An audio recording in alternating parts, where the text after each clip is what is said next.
অধ্যায় ৫ রাষ্ট্র যুক্তির স্বাভাবিক অগ্রগতিতে কনফুসিয়াস পরিবারের প্রতি কর্তব্য আলোচনা থেকে রাষ্ট্রের প্রতি কর্তব্য আলোচনায় উত্তীর্ণ হন। তার দৃষ্টিতে রাষ্ট্র কেবল একটি বৃহত্তর পরিবার, যার সব নৈতিক নীতি গঠিত হয় মূল একক অর্থাৎ পরিবার থেকে। সরকারের ভিত্তি। সঠিকভাবে রাষ্ট্র পরিচালনা করতে হলে প্রথমে নিজের পরিবারকে সুশৃঙ্খল করা প্রয়োজন। এই কথাটির অর্থ এটাই, যে ব্যক্তি তার নিজের সন্তানদের শেখাতে পারে না, সে অন্যদেরও শিক্ষা দিতে পারে না। পরিবারের বাইরে না গিয়েও একজন শাসক রাষ্ট্র পরিচালনার সমস্ত শিক্ষা লাভ করতে পারেন। যেমন পিতামাতার প্রতি যে ভক্তি, তা দিয়ে শাসককেও সেবা করা যায়। জ্যেষ্ঠদের প্রতি যে ভ্রাতৃসুলভ আনুগত্য, তা দিয়ে বয়োজ্যেষ্ঠ ও ঊর্ধ্বতনদেরও সেবা করা যায়। আর যে দয়া, তা দিয়ে সাধারণ মানুষেরও কল্যাণ করা উচিত। এক পরিবারের ভালোবাসার দৃষ্টান্ত থেকে ভালোবাসা সমগ্র রাষ্ট্রে ছড়িয়ে পড়ে। এর শিষ্টাচার থেকে শিষ্টাচার সমগ্র রাষ্ট্রে ছড়িয়ে পড়ে, অথচ একজন মানুষের উচ্চাকাঙ্ক্ষা এবং বিকৃত অপরিণামদর্শিতা সমগ্র রাষ্ট্রকে বিদ্রোহ ও বিশৃঙ্খলায় নিমজ্জিত করতে পারে। দ্য গ্রেট লার্নিংয়ের এই উক্তিগুলোর মাধ্যমে সমাজ ও সরকারের ভিত্তি হিসাবে পরিবারের অবস্থান এবং তার সুষ্ঠু ব্যবস্থাপনার ওপর জোর দেওয়া হয়েছে। এর তাৎপর্য হয়তো স্পষ্ট, যদিও বর্তমান সময়ে পারিবারিক বন্ধন এবং পারিবারিক শৃঙ্খলা উভয়ে শিথিল হতে চলেছে বলে এই বিষয়টি খুব বেশি পরিচিত নয়।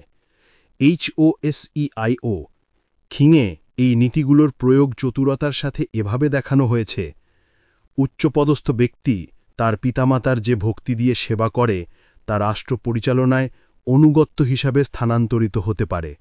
তার জ্যেষ্ঠ ভ্রাতার প্রতি যে ভ্রাতৃত্বের কর্তব্য, তা বয়োজ্যেষ্ঠ ও ঊর্ধ্বতনদের প্রতি সম্মান হিসেবে স্থানান্তরিত হতে পারে, এবং তার পরিবারের সুশৃঙ্খল ব্যবস্থাপনা যে কোনো দাপ্তরিক পদে উত্তম শাসন হিসেবে স্থানান্তরিত হতে পারে। LIKITHE-তে একই ফল তিনটি প্রধান মানবীয় ক্রিয়া এবং কর্তব্য থেকে উদ্ভূত হয়েছে, যা সেখানে এভাবে বর্ণিত হয়েছে: স্বামী স্ত্রীর নিজ নিজ স্বতন্ত্র কাজ আছে, পিতা ও পুত্রের মধ্যে স্নেহ থাকা উচিত, এবং শাসক ও মন্ত্রীর মধ্যে নিজ নিজ দায়িত্বের প্রতি কঠোর মনোযোগ থাকা উচিত। যদি এই তিনটি সম্পর্ক সঠিকভাবে পালন করা হয়, তাহলে অন্যান্য সবকিছু আপনা আপনিই ঠিক হয়ে যাবে। TETUSEG-এর এই উক্তি থেকেও এই প্রয়োগের কঠোর বাস্তব চরিত্রটি প্রকাশিত হয়েছে, যা একজন নাগরিকের সুশৃঙ্খল আচরণের উৎস সম্পর্কে বলা হয়েছে। যারা ফিলিয়াল অর্থাৎ পিতামাতার প্রতি অনুগত এবং ভ্রাতৃসুলভ বা ভ্রাতৃসম, তাদের মধ্যে ঊর্ধ্বতনদের বিরুদ্ধে অপরাধ করার প্রবণতা খুবই কম দেখা যায়। এমন কেউ নেই যে ঊর্ধ্বতনদের বিরুদ্ধে অপরাধ করতে পছন্দ করে না, অথচ বিশৃঙ্খলা সৃষ্টি করতে ভালোবাসে। এই দৃষ্টিভঙ্গিকে সমর্থন ও ব্যাখ্যা করার জন্য কনফুসিয়াস বুক অফ ওডস উদ্ধৃত করে বলেন, এইগুলো থেকে তোমরা নিকটবর্তী কর্তব্য অর্থাৎ নিজের পিতার সেবা করা এবং দূরবর্তী কর্তব্য অর্থাৎ নিজের শাসকের সেবা করা সম্পর্কে জানতে পারো। তিনি আরও একবার শুকিং উদ্ধৃত করে দেখান যে ফিলিয়াল অ্যান্ড ফ্র্যাটার্নাল ভক্তির অনুশীলনের সাথে সরকারের একটি মজবুত ও সুরক্ষিত ভিত্তি স্থাপনের একটি প্রত্যক্ষ ও কার্যকারণ সম্পর্ক আছে। শুকিং পিতামাতার প্রতি ভক্তি সম্পর্কে কি বলে? তুমি পিতার প্রতি ভক্তিশীল, তুমি ভ্রাতৃত্বের কর্তব্য পালন করো। এই গুণগুলি সরকারে প্রদর্শিত হয়, সুতরাং এটিও সরকারের অনুশীলন গঠন করে। সরকারের কাজ হল শুদ্ধ করা। এই কথাটি অ্যানালেক্স থেকে নেওয়া হয়েছে এবং লিকিতে আরও বিস্তারিতভাবে পুনরাবৃত্তি করা হয়েছে। এর সঙ্গে একটি শিক্ষা যুক্ত করা হয়েছে, যা চীনা ঋষিরা, যারা প্রায়শই রাজপুত্রদের শিক্ষক ছিলেন, বারবার জোর দিয়ে বলেছেন। সরকার হল শুদ্ধিকরণ। যখন শাসক সঠিক কাজ করেন, তখন সব মানুষ তার আত্মনিয়ন্ত্রণকে অনুকরণ করবে। শাসক যা করেন, জনগণ তাই অনুসরণ করবে। তিনি যা করেন না, তাতে তারা কিভাবে তাকে অনুসরণ করবে? অ্যানালেক্সের পূর্বে উদ্ধৃত অনুচ্ছেদে কনফুসিয়াস একই বিষয় ব্যাখ্যা করেছেন। কে কাংটি যে কনফিউসিয়াসকে সরকার সম্পর্কে জিজ্ঞাসা করলে কনফিউসিয়াস উত্তর দেন, শাসন করার অর্থ হল শুদ্ধ করা। যদি আপনি সততার সাথে নেতৃত্ব দেন, তবে কে আছে যে সঠিক পথে চলতে সাহস করবে না? লিকিতে এই অনুভূতিটি প্রকাশিত হয়েছে। মানুষের গঠন অনুযায়ী তাদের জন্য সবচেয়ে গুরুত্বপূর্ণ বিষয় হল সরকার। এটি অবশ্যই সরকারের শুদ্ধিকরণের অপরিহার্য কাজকে নির্দেশ করছে, এবং এর গুরুত্ব মেনসিয়াস নিচের অনুচ্ছেদে স্পষ্টভাবে তুলে ধরেছেন। এখানে তিনি সরকারের কার্যক্রমে মানুষের চরিত্রের উপর কারণ এবং ফলাফলের স্বাভাবিক প্রভাবও নির্দেশ করেছেন। যখন সাম্রাজ্যের সঠিক শাসন প্রচলিত থাকে, তখন কম গুণের মানুষরা মহৎ গুণের মানুষদের কাছে নত হয় এবং কম যোগ্যতার মানুষরা মহৎ যোগ্যতার মানুষদের কাছে নত হয়। যখন সাম্রাজ্যে খারাপ শাসন প্রচলিত থাকে, তখন কম ক্ষমতার মানুষরা বেশি ক্ষমতার মানুষদের এবং দুর্বলরা শক্তিশালী মানুষদের কাছে নত হয়। উভয়ই ঐশ্বরিক বিধানের সাথে সামঞ্জস্যপূর্ণ।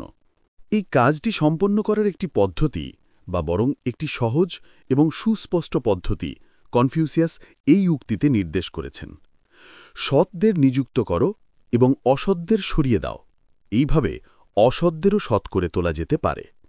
এবং সরকার স্থিতিশীল, এমনকি দয়ালু হতে হলে এই পথ অবশ্যই অনুসরণ করতে হবে। এই কথোপকথনে তিনি তা তুলে ধরেছেন। দুগ্গাই জিজ্ঞাসা করলেন, মানুষের আনুগত্য নিশ্চিত করতে কি করা উচিত? কনফিউসিয়াস উত্তর দিলেন, সৎদের এগিয়ে নাও এবং অসৎদের সরিয়ে দাও, তাহলে মানুষ আনুগত্য করবে। অসৎদের এগিয়ে নাও এবং সৎদের সরিয়ে দাও, তাহলে মানুষ আনুগত্য করবে না। শাসন ব্যবস্থা শাসিতের মঙ্গলের জন্য বিদ্যমান। সে ডিউক সরকার সম্পর্কে জিজ্ঞাসা করলেন। গুরু বললেন, সুশাসন তখনই হয় যখন নিকটবর্তী মানুষদের সুখী করা হয় এবং দূরবর্তী মানুষদের আকৃষ্ট করা হয়। মেনসিয়াস এই কথাটি সরাসরি পুনরাবৃত্তি করে বলেছেন, জনগণ হলেন সবচেয়ে গুরুত্বপূর্ণ উপাদান, শাসক সবচেয়ে কম গুরুত্বপূর্ণ। লিকিতে বুক অফ পোয়েট্রি থেকে উদ্ধৃতি দিয়ে বলা হয়েছে যে সরকার ভ্রাতৃসদৃশ এবং অভিভাবক। অন্য সরকারগুলিকে নির্দেশ করতে সাধারণত যে অর্থে এই শব্দ ব্যবহার করা হতো তা নয়। এভাবে সুখী এবং দয়ালু শাসক জনগণের মাতাপিতা এবং ভাই। এবং সম্ভবত আরও আকর্ষণীয়ভাবে, যখন কোনো মানুষের মৃত্যু হতো, আমি তাদের সাহায্য করতে হাঁটুতে ভর দিয়ে হামাগুড়ি দিয়ে যেতাম। তাছাড়াও এটি সম্পূর্ণ ভাবালতিতা নয়, কারণ কনফিউসিয়াস অনেক বাস্তব শক্তি দিয়ে বলেছেন, সুতরাং যদি দূরবর্তী মানুষরা বশীভূত না হয়, তাহলে তাদের আকৃষ্ট করার জন্য নাগরিক সংস্কৃতি এবং গুণের সমস্ত প্রভাবের বিকাশ ঘটাতে হবে। এবং যখন তাদের এভাবে আকৃষ্ট করা হবে, তখন তাদের সন্তুষ্ট এবং শান্ত করতে হবে। এখন তুমি ইউ এবং কিউ তোমাদের নেতাকে সাহায্য করছ। দূরবর্তী মানুষরা বশীভূত নয়, এবং তোমাদের সাহায্যে তিনি তাদের নিজের প্রতি আকৃষ্ট করতে পারছেন না। তার নিজের অঞ্চলে বিভাজন এবং পতন, ছেড়ে যাওয়া এবং বিচ্ছিন্নতা আছে, এবং তোমাদের সাহায্যে তিনি তা রক্ষা করতে পারছেন না। তবুও তিনি আমাদের রাষ্ট্রের মধ্যে এই প্রতিকূল আন্দোলনের পরিকল্পনা করছেন। কঠোরমনা, অত্যন্ত বাস্তববাদী মেনসিয়াস, যিনি প্রায় ১ শতাব্দী পরে কনফিউসিয়াস দ্বারা স্থাপিত অনেক মূল্যবান নীতি সরকারি তত্ত্বে উদাহরণস্বরূপ তুলে ধরেছিলেন, এই বিষয়টিকে আরও সুনির্দিষ্ট রূপ দেন এই ভাষাগুলিতে। যদি কৃষিকাজে ঋতুতে হস্তক্ষেপ না করা হয়, তাহলে শস্য এত বেশি হবে যে তা খেয়ে শেষ করা যাবে না। যদি পুকুর এবং জলাশয়ে ঘন জাল প্রবেশ করতে না দেওয়া হয়, তাহলে মাছ এবং কচ্ছপ এত বেশি হবে যে তা ব্যবহার করে শেষ করা যাবে না। যখন কুঠার এবং বিল শুধুমাত্র সঠিক সময়ে পাহাড় এবং বনে প্রবেশ করবে, তখন কাঠ এত বেশি হবে যে তা ব্যবহার করে শেষ করা যাবে না। যখন শস্য এবং মাছ এবং কচ্ছপ এত বেশি হবে যে তা খেয়ে শেষ করা যাবে না এবং কাঠ এত বেশি হবে যে তা ব্যবহার করা যাবে না, তখন এটি প্রজাদের তাদের জীবনধারণ এবং মৃতদের সমাধি দিতে সাহায্য করবে, কারো বিরুদ্ধে কোনো অনুভূতি ছাড়াই। এই অবস্থা, যেখানে প্রজারা তাদের জীবনধারণ এবং মৃতদের সমাধি দেয়, তা হল রাজকীয় সরকারের প্রথম ধাপ। উপরের পূর্ববর্তী উদাহরণ, যা ২০০০ বছরেরও বেশি পুরনো, তা আধুনিক কৃষি বিভাগ এবং গবেষণা কেন্দ্রগুলির জন্য এবং আরও সম্প্রতি প্রতিষ্ঠিত এবং এখনও সন্দেহজনকভাবে বিবেচিত সংরক্ষণ আন্দোলনের জন্য যথেষ্ট চমকপ্রদ।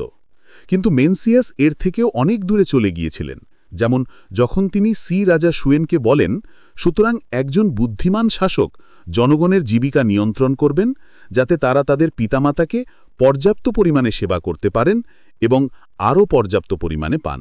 একটি সত্যিকারের কল্যাণময়ী, অর্থাৎ বাড়িগুলির ব্যাপক সমৃদ্ধির সাথে জড়িত সরকারের আশীর্বাদ এবং আকর্ষণ, যা আমাদের রাষ্ট্রে এমনভাবে দেখা গেছে যে প্রায় ৩-৪ প্রজন্ম ধরে নিপীড়িত এবং অভাবগ্রস্ত মানুষগুলি সেখানে ভিড় জমিয়ে এটিকে পৃথিবীর সবচেয়ে শ্রেষ্ঠ একটি জাতিতে পরিণত করেছে। তাই এই বিষয়ে পরবর্তী চীনা ঋষির দৃষ্টিভঙ্গি আরও গভীরভাবে তুলে ধরা অবশ্যই মূল্যবান। সুতরাং যদি মহারাজ একটি এমন সরকার প্রতিষ্ঠা করেন যার সমস্ত কাজ হবে জনহিতকর, তাহলে এর ফলে এ মাহির রাজের সমস্ত কর্মকর্তা আপনার কোর্টে স্থান পেতে চাইবে, কৃষকরা আপনার জমিতে চাষ করতে চাইবে এবং যাত্রী ও স্থানীয় উভয় প্রকার বণিকরা তাদের পণ্য আপনার বাজারে রাখতে চাইবে। যাত্রী বিদেশিরা আপনার রাস্তায় ভ্রমণ করতে চাইবে এবং এই মাহির রাজ্য জুড়ে শাসকদের দ্বারা যারা ক্ষতিগ্রস্ত বলে মনে করে তারা সবাই আপনার কাছে এসে অভিযোগ করতে চাইবে। এবং যখন তারা এতটাই আগ্রহী হবে তখন তাদেরকে কে আটকে রাখবে? বিপরীত নীতির মূর্খতা এবং সুশাসিত দেশগুলি, অর্থাৎ জনগণের স্বার্থে পরিচালিত দেশগুলিতে অভিবাসন ঘটাতে এর যে ভূমিকা রয়েছে সে বিষয়ে মেনসিয়াস বিস্তারিতভাবে বলেন। এখন এই সাম্রাজ্য জুড়ে যারা মানুষের মেষপালক, অর্থাৎ যারা নেতা, তাদের মধ্যে এমন কেউ নেই যে মানুষ হত্যায় আনন্দ পায়। যদি এমন একজনও থাকত যে মানুষ হত্যায় আনন্দ পেত না, তাহলে এই সাম্রাজ্যের সকল মানুষ তার ঘর বাড়িয়ে তার দিকে তাকিয়ে থাকত। যদি সত্যি এমনটি হতো তাহলে মানুষ তার কাছে এমনভাবে ছুটে আসত যেমন জল বাধাহীনভাবে নিচের দিকে প্রবাহিত হয়, যা কেউ দমন করতে পারে না। দ্য গ্রেট লার্নিংয়ে এটি সংক্ষেপে এইভাবে বলা হয়েছে: সম্পদকে কেন্দ্রীভূত করা মানে জনগণকে ছত্রভঙ্গ করা, সম্পদকে বিতরণ করা মানে জনগণকে একত্রিত করা।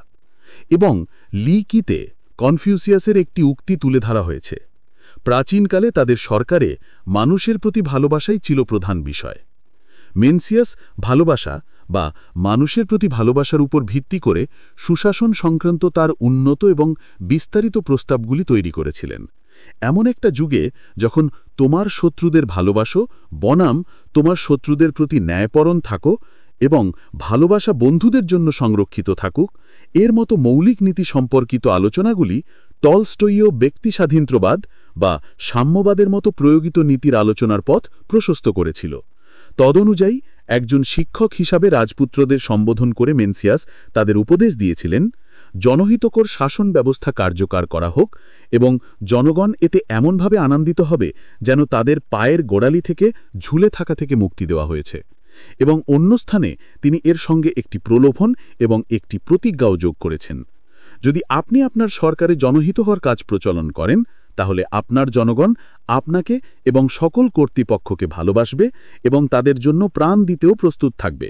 অ্যানালেক্টসে এই কথাটি অন্যভাবে এবং একটি সতর্কতা এবং প্রতিশ্রুতির সঙ্গে বলা হয়েছে: যদি জনগণের প্রাচুর্য থাকে তাহলে তাদের শাসক একা অভাবে থাকবেন না, যদি জনগণের অভাব থাকে তাহলে তাদের শাসক একা প্রাচুর্য উপভোগ করতে পারবেন না। দুরবস্থার জন্য দায়ভারও কনফিউসিয়াস দুর্গঠনবাহী অন্য কোনো কর্মকর্তার উপর চাপিয়েছেন, যে তার জনগণের প্রকৃত সেবার পুরস্কার হিসাবে নয়, বরং বাস্তবে যদি উদ্দেশ্য নাও থাকে তাদের শোষণ করে লাভ উপভোগ করতে চায়। এমন শাসকদের প্রতি তার করা নিন্দা এইটি: যে ব্যক্তি টলমল করা অন্ধ মানুষকে সমর্থন করে না বা পড়ে গেলে তাকে তুলে ধরে না, তাকে কিভাবে পথ নির্দেশক হিসাবে ব্যবহার করা যায়? এবং আরও, তুমি ভুল বলছো। যখন একটি বাঘ বা একটি বন্যষাঁড় তার খাঁচা থেকে পালায়, যখন একটি কচ্ছপ বা রত্ন তার আধার বা ভণ্ডারে আহত হয়, তাহলে কার দোষ? দুর্ভাগ্যের পৃথিবীর সন্তানদের সম্পর্কে নিষ্ঠুর প্রস্তাব, যা প্রায়শই ছদ্মবৈজ্ঞানিক ভিত্তিতে সামনে আনা হয়, ঋষির হৃদয়ে কোনো স্থান পায় না। যেমনটি এটি দেখাবে, কে কাংটি যে কনফিউসিয়াসকে সরকার সম্পর্কে জিজ্ঞাসা করে বললেন, নীতিমানদের ভারত জন্য নীতিহীনদেরকে মেরে ফেলা সম্পর্কে আপনি কি বলেন? কনফিউসিয়াস উত্তর দিলেন, মহাশয়, আপনি আপনার সরকার পরিচালনায় কেন হত্যা ব্যবহার করবেন? আপনার আকাঙ্ক্ষাগুলি কিসের জন্য ভালো তা দেখান, তাহলে জনগণও ভালো হবে। ঊর্ধ্বতন এবং অধস্তনদের মধ্যে সম্পর্ক হলো বাতাস এবং ঘাসের মতো। যখন বাতাস এর উপর দিয়ে প্রবাহিত হয় তখন ঘাসকে অবশ্যই নুয়ে পড়তে হবে। এখন আমি নিশ্চিত যে প্রশাসনিক ক্ষেত্রে সরকার হলো দায়িত্ব এবং অন্যান্য ব্যবহারকর্তা। এই রকম কোনো শব্দের ব্যবহার মুখ্যমন্ত্রী সংযুক্ত করতে পারেন। তুমি রাস্তায় অন্য কাউকে দেখেছ যে আমাকে ঠেলে ধরতে পারে? তাহলে আমার মনে হয় আমি এই ধরনের কোনো বিষয় না থাকার একটি বিকল্প খুঁজছি। যদি আমি তোমার শাসক হতাম তাহলে আমি তোমাকে প্রশাসন দিতাম। অ্যানালিক্টসের পরিবর্তে অশুভ শাসন ব্যবস্থা আমাদের সাধারণ মানবীয় প্রকৃতিকে যে ধ্বংসস্তূপে পরিণত করে তার জন্য অসীম করুণা ও সহমর্মিতা প্রদর্শনের কথা বলে, যেমন এই অনুচ্ছেদে দার্শনিক জ্যাংয়ের কথা সুস্পষ্ট অনুমোদন সহ উদ্ধৃত করা হয়েছে। মাং পরিবারের প্রধান যখন ইয়াং ফুকে প্রধান ফৌজদারি বিচারক নিযুক্ত করলেন, তখন তিনি দার্শনিক জ্যাংয়ের সাথে পরামর্শ করলেন। জ্যাং বললেন, শাসকরা তাদের কর্তব্যে ব্যর্থ হয়েছে এবং ফলশ্রুত জনগণ দীর্ঘকাল ধরে বিশৃঙ্খল হয়ে আছে। যখন তুমি কোনো অভিযোগের সত্যতা খুঁজে পাবে, তখন তাতে দুঃখ প্রকাশ করো, অপরাধীকে করুণা করো এবং তোমার উচ্চতর বিচক্ষণতার জন্য গর্ব করো না। এবং শুকিংয়ে প্রাচীন শ্রদ্ধেয় পানকাংকে বলতে দেখা যায়, পুরনো এবং অভিজ্ঞদের অবজ্ঞা করো না এবং অসহায় ও তরুণদের ছোট করে দেখো না। সঠিক সরকারের এই মৌলিক নীতির প্রতি বিশ্বস্ততা, অর্থাৎ এটি শাসিতের সুবিধার জন্য প্রতিষ্ঠিত এবং সংরক্ষিত হয়েছিল এবং এর সাথে সম্পর্কিত নীতিগুলো যার মাধ্যমে এটি প্রয়োগ করা যেতে পারে, সে প্রসঙ্গে কনফিউশিয়াস বলেন, যখন সাম্রাজ্যে প্রচলিত নীতি থাকবে তখন সাধারণ মানুষের মধ্যে কোনো বিতর্ক থাকবে না। দারিদ্র দূরীকরণের আকাঙ্ক্ষার প্রকৃত পূর্ব শর্ত, অর্থাৎ দারিদ্ররা যেন শোষিত না হয় এবং এর ফলে রাজ্যে সবকিছু যেন ওলটপালট না হয়ে যায়, তা কনফিউশিয়াস অ্যানালিক্টসে এভাবে তুলে ধরেছেন, যখন মানুষ নিজ নিজ অবস্থানে থাকবে তখন কোনো দারিদ্র থাকবে না, যখন সম্প্রীতি বিরাজ করবে তখন মানুষের কোনো অভাব থাকবে না, যখন শান্তি থাকবে তখন কোনো বিদ্রোহ হবে না। একটি সুশাসিত দেশ কেমন হবে সে সম্পর্কে কনফিউশিয়াসের নিকটতম শিষ্যদের দৃষ্টিভঙ্গি, তার সাথে তাদের এই আস্থা যে যদি তাদের মহান শিক্ষককে সার্বভৌম ক্ষমতা দেওয়া হতো তাহলে তিনি তা উপলব্ধি করতে পারতেন, তা এই জ্বলন্ত বাক্যগুলিতে ঘোষিত হয়েছে। যদি আমাদের গুরু কোনো রাজ্যের শাসক বা কোনো পরিবারের প্রধানের পদে থাকতেন, তাহলে আমরা এই বিবরণটিকে সত্য বলে প্রমাণিত দেখতে পেতাম। তিনি প্রজাজনকে প্রতিষ্ঠিত করতেন এবং তৎক্ষণাৎ তারা সুপ্রতিষ্ঠিত হতো। তিনি তাদের নেতৃত্ব দিতেন এবং তৎক্ষণাৎ তারা তাকে অনুসরণ করত। তিনি তাদের সুখী করতেন এবং তৎক্ষণাৎ বহু মানুষ তার রাজ্যে আশ্রয় নিত। তিনি তাদের উৎসাহিত করতেন এবং তৎক্ষণাৎ তারা একত্রিত হতো। যতদিন তিনি বেঁচে থাকতেন ততদিন তিনি মহিমান্বিত থাকতেন। যখন তিনি মারা যেতেন তখন তাকে গভীর দুঃখের সাথে স্মরণ করা হতো। সুশাসনের অপরিহার্য উপাদান। টি.জে. কুং সরকার সম্পর্কে জিজ্ঞাসা করলেন। গুরু বললেন, সরকারের প্রয়োজনীয়তাগুলো হল পর্যাপ্ত খাদ্য, পর্যাপ্ত সামরিক সরঞ্জাম এবং শাসকের প্রতি জনগণের আস্থা। টি.জে. কুং বললেন, যদি এটি অনিবার্য হয় এবং এই তিনটি জিনিসের মধ্যে একটি বাদ দিতে হয়, তাহলে কোনটি প্রথমে বাদ দেওয়া উচিত? গুরু বললেন, সামরিক সরঞ্জাম। টি.জে. কুং আবার জিজ্ঞাসা করলেন, যদি এটি অনিবার্য হয় এবং অবশিষ্ট দুটির মধ্যে একটি বাদ দিতে হয়, তাহলে কোনটি বাদ দেওয়া উচিত? গুরু উত্তর দিলেন, খাদ্য বাদ দাও। প্রাচীনকাল থেকে মৃত্যু সমস্ত মানুষের নিয়তি, কিন্তু যদি জনগণের তাদের শাসকদের প্রতি আস্থা না থাকে, তবে রাষ্ট্রের কোনো স্থিতিশীলতা থাকে না। অ্যানালিক্টস এ আলোচিত এই আস্থা কিভাবে অর্জন এবং ধরে রাখা যায় তা বিভিন্নভাবে বর্ণনা করা হয়েছে, কিন্তু দ্য গ্রেট লার্নিংয়ে এই অনুচ্ছেদে সম্ভবত এর চেয়ে উপযুক্তভাবে আর কখনো বলা হয়নি। এই কারণে শাসককে প্রথমে তার নিজের গুণের প্রতি যত্নবান হতে হবে। গুণ থাকলে তিনি জনগণকে জয় করবেন। জনগণকে জয় করলে তিনি রাজ্য জয় করবেন। রাজ্য জয় করলে তিনি রাজস্বের ওপর কর্তৃত্ব করবেন। রাজস্বের কর্তৃত্ব থাকলে তার কাছে সমস্ত চাহিদা পূরণের জন্য সম্পদ থাকবে। গুণ হল মূল, পর্যাপ্ত রাজস্ব হল ফল। যদি তিনি মূলকে গৌণ করে ফলকে প্রধান উদ্দেশ্য করেন, তাহলে তিনি কেবল তার জনগণের সঙ্গে ঝগড়া করবেন এবং তাদের লুণ্ঠন শেখাবেন। অ্যানালিক্টসে আরও মন্তব্য করা হয়েছে, উচ্চপদস্থ ব্যক্তি যখন জনগণের আস্থা অর্জন করেন তখন তাদের উপর কঠিন কাজ চাপিয়ে দিতে পারেন। যদি তিনি তাদের আস্থা অর্জন না করেন তবে তারা তার কাজগুলোকে নিপীড়নমূলক বলে মনে করবে। তবে মেনসিয়াস রাজা ওয়াং-এর মহিমান্বিত শাসনের প্রতি শ্রদ্ধা জানিয়ে একটি যোগ্য সরকারের অপরিহার্য বিষয়গুলো আরও বিশদভাবে বর্ণনা করেছেন। রাজা বললেন, আমি কি আপনার কাছ থেকে শুনতে পারি সত্যিকারের রাজকীয় সরকার কি?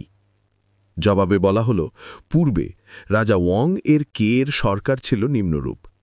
কৃষকরা 1/9 জমি সরকারের জন্য চাষ করত, সরকারি কর্মচারীদের বংশধরদের পেনশন দেওয়া হতো, গিরিপথ এবং বাজারে অপরিচিতদের পরীক্ষা করা হতো, কিন্তু পণ্যের ওপর কোনো কর দেওয়া হতো না।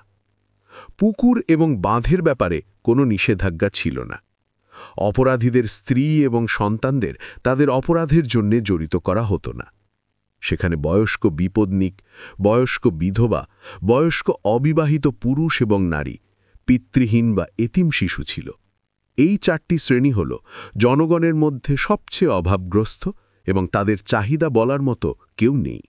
এবং রাজা ওয়াং তার কল্যাণময়ী সরকার প্রতিষ্ঠায় তাদেরকেই তার বিবেচনার প্রথম বস্তু করেছিলেন।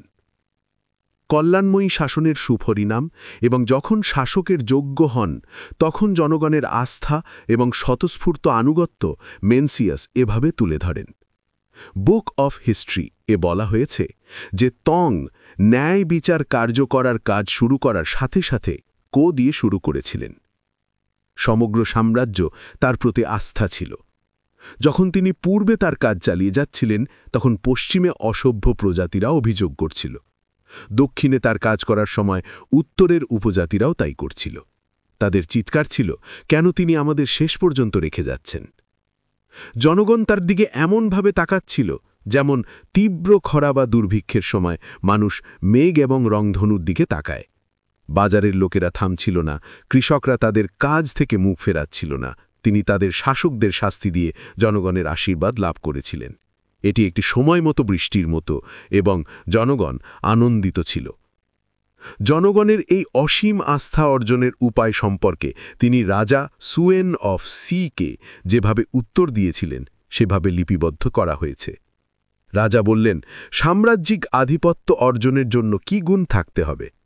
মেনসিয়াস উত্তর দিলেন, জনগণকে ভালোবাসা এবং রক্ষা করা। এর দ্বারা এমন কোনো ক্ষমতা নেই যা একজন শাসককে তা অর্জন থেকে বিরত রাখতে পারে।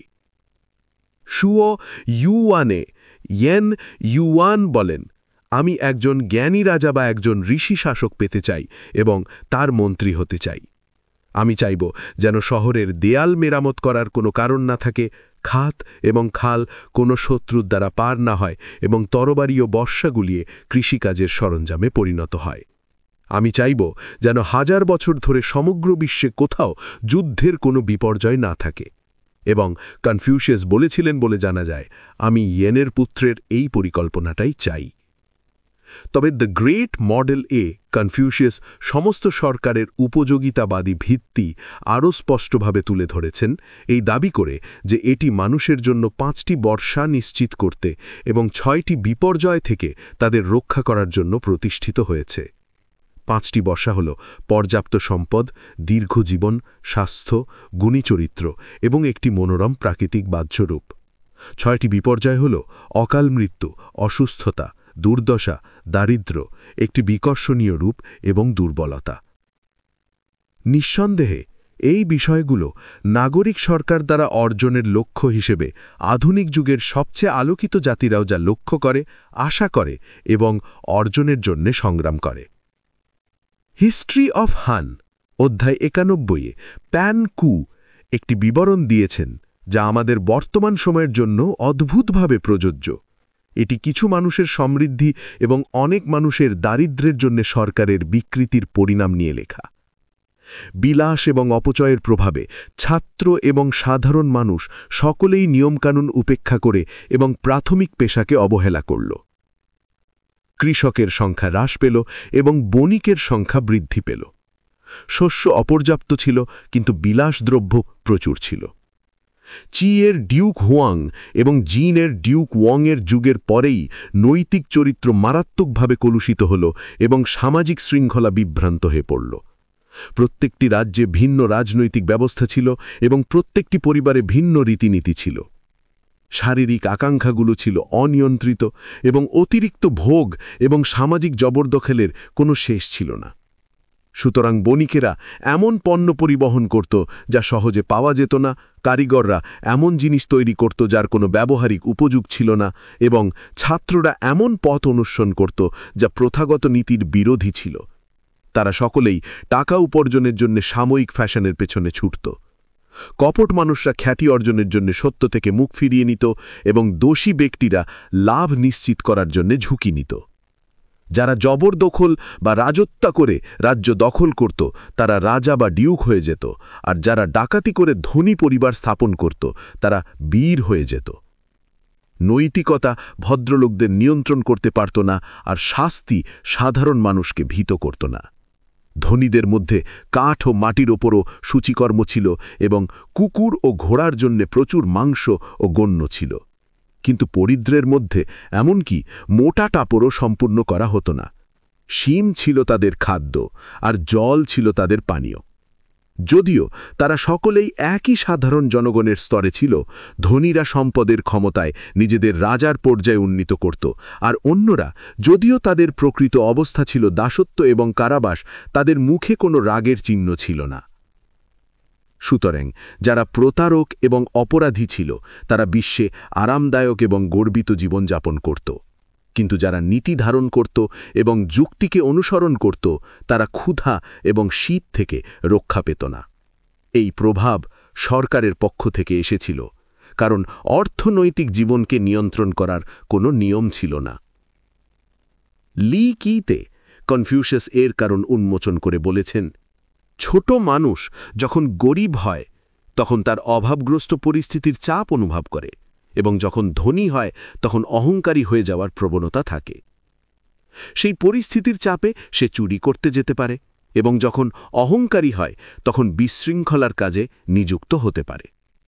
সামাজিক নিয়মগুলো মানুষের এই অনুভূতিগুলো উপলব্ধি করে এবং তাদের জন্য নির্দিষ্ট নিয়ম তৈরি করে যা প্রজাদের প্রতিরোধক হিসেবে কাজ করে। সুতরাং যখন ঋষিরা সম্পদ এবং সম্মান বিতরণ করতেন তখন তারা ধনীদের এমন ক্ষমতা দেননি যাতে তারা অহংকারী না হয়েও তাদের স্বাতন্ত্র্য দেখাতে পারে, এবং গরিবরা অভাবগ্রস্ত না হয়েও তাদের জীবন ধারণ করতে পারে। এটিই ছিল সমাজের সমতাকরণের মানদণ্ড। এইভাবে সম্পদ পর্যাপ্ত ছিল এবং উচ্চ ও নিম্ন শ্রেণী শান্তিপূর্ণ ছিল। সুতরাং সমাজকে সহজে ভালোভাবে পরিচালিত করা যেত। বর্তমান দিনের নিয়মকানুনগুলো পরিত্যক্ত হয়েছে, তাই প্রত্যেকেই যা চায় তার পেছনে ছুটছে। যেহেতু মানুষের চাহিদার কোনো সীমা নেই, তাই সমগ্র সমাজ অবিরাম ভোগে মত্ত।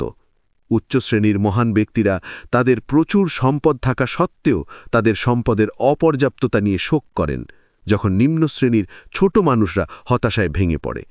সুতরাং ধনীরা টাকার প্রতি আগ্রহে বৃদ্ধি পায় এবং তা দিয়ে কোনো কিছু ভালো করতে চায় না, যখন গরিবরা প্রত্যেক দিন আইন লঙ্ঘন করে আর কিছুই তাদেরকে থামিয়ে রাখতে পারে না। তাই সমাজকে ভালোভাবে পরিচালনা করা কঠিন।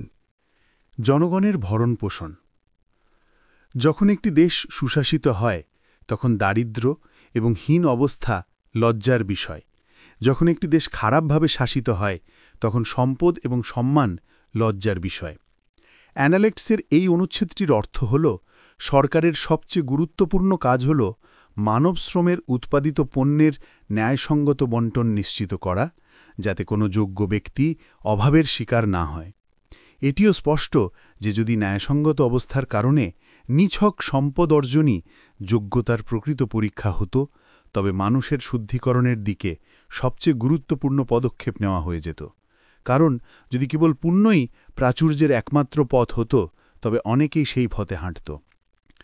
মেনসিয়াস এই বিষয়টি দৃঢ়তার সাথে বলেছেন, যখন একজন ঋষি বিশ্ব শাসন করেন তখন তিনি ডাল ও শস্যকে পানীয় আগুনের মতোই প্রচুর করে তুলবেন। যদি ডাল ও শস্য পানীয় আগুনের মতোই প্রচুর হতো তাহলে জনগণ কি পুণ্যবান না হয়ে থাকতে পারত?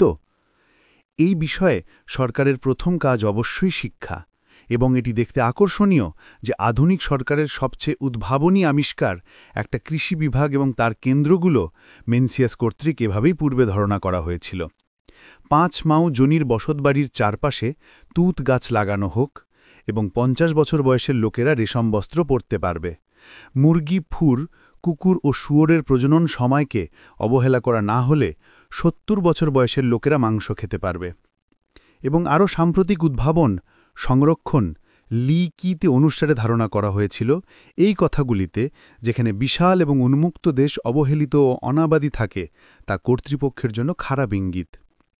অন্যান্য রাজ্য এবং জনগণের সঙ্গে তার বাহ্যিক সম্পর্ক এবং তার আভ্যন্তরীণ বিষয়ে কনফুসিয়াস মনে করতেন যে সরকারকে অবশ্যই সেই সব আচরণের ওপর ভ্রুকুটি করতে হবে যা ঘৃণিত উদ্দেশ্য থেকে আসে।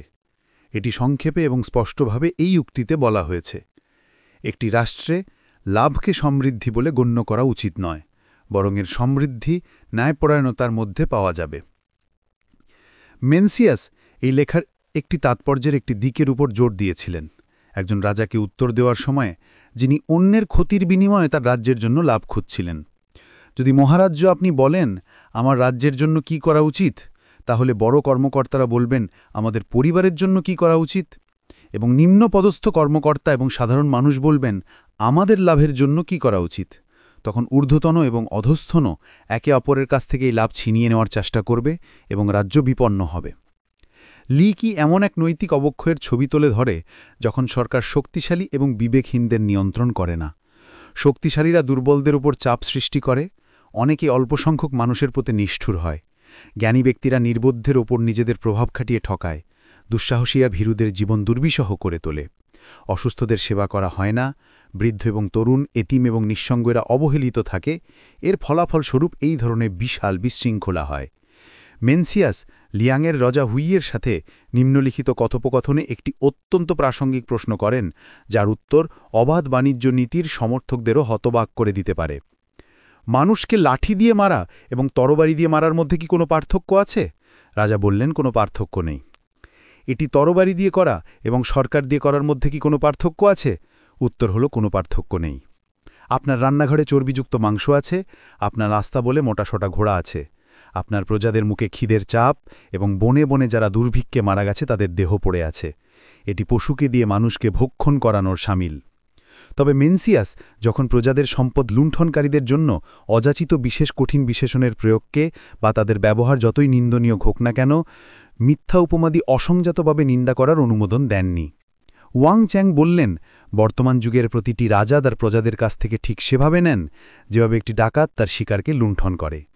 তবুও যদি তারা তাদের উপহারের ওপর ভদ্রতার একটা ভালো আবরণ দেয়, তবে উচ্চপদস্থ ব্যক্তিরা তা গ্রহণ করে। আমি জিজ্ঞাসা করার সাহস করছি যে আপনি এটি কিভাবে ব্যাখ্যা করেন?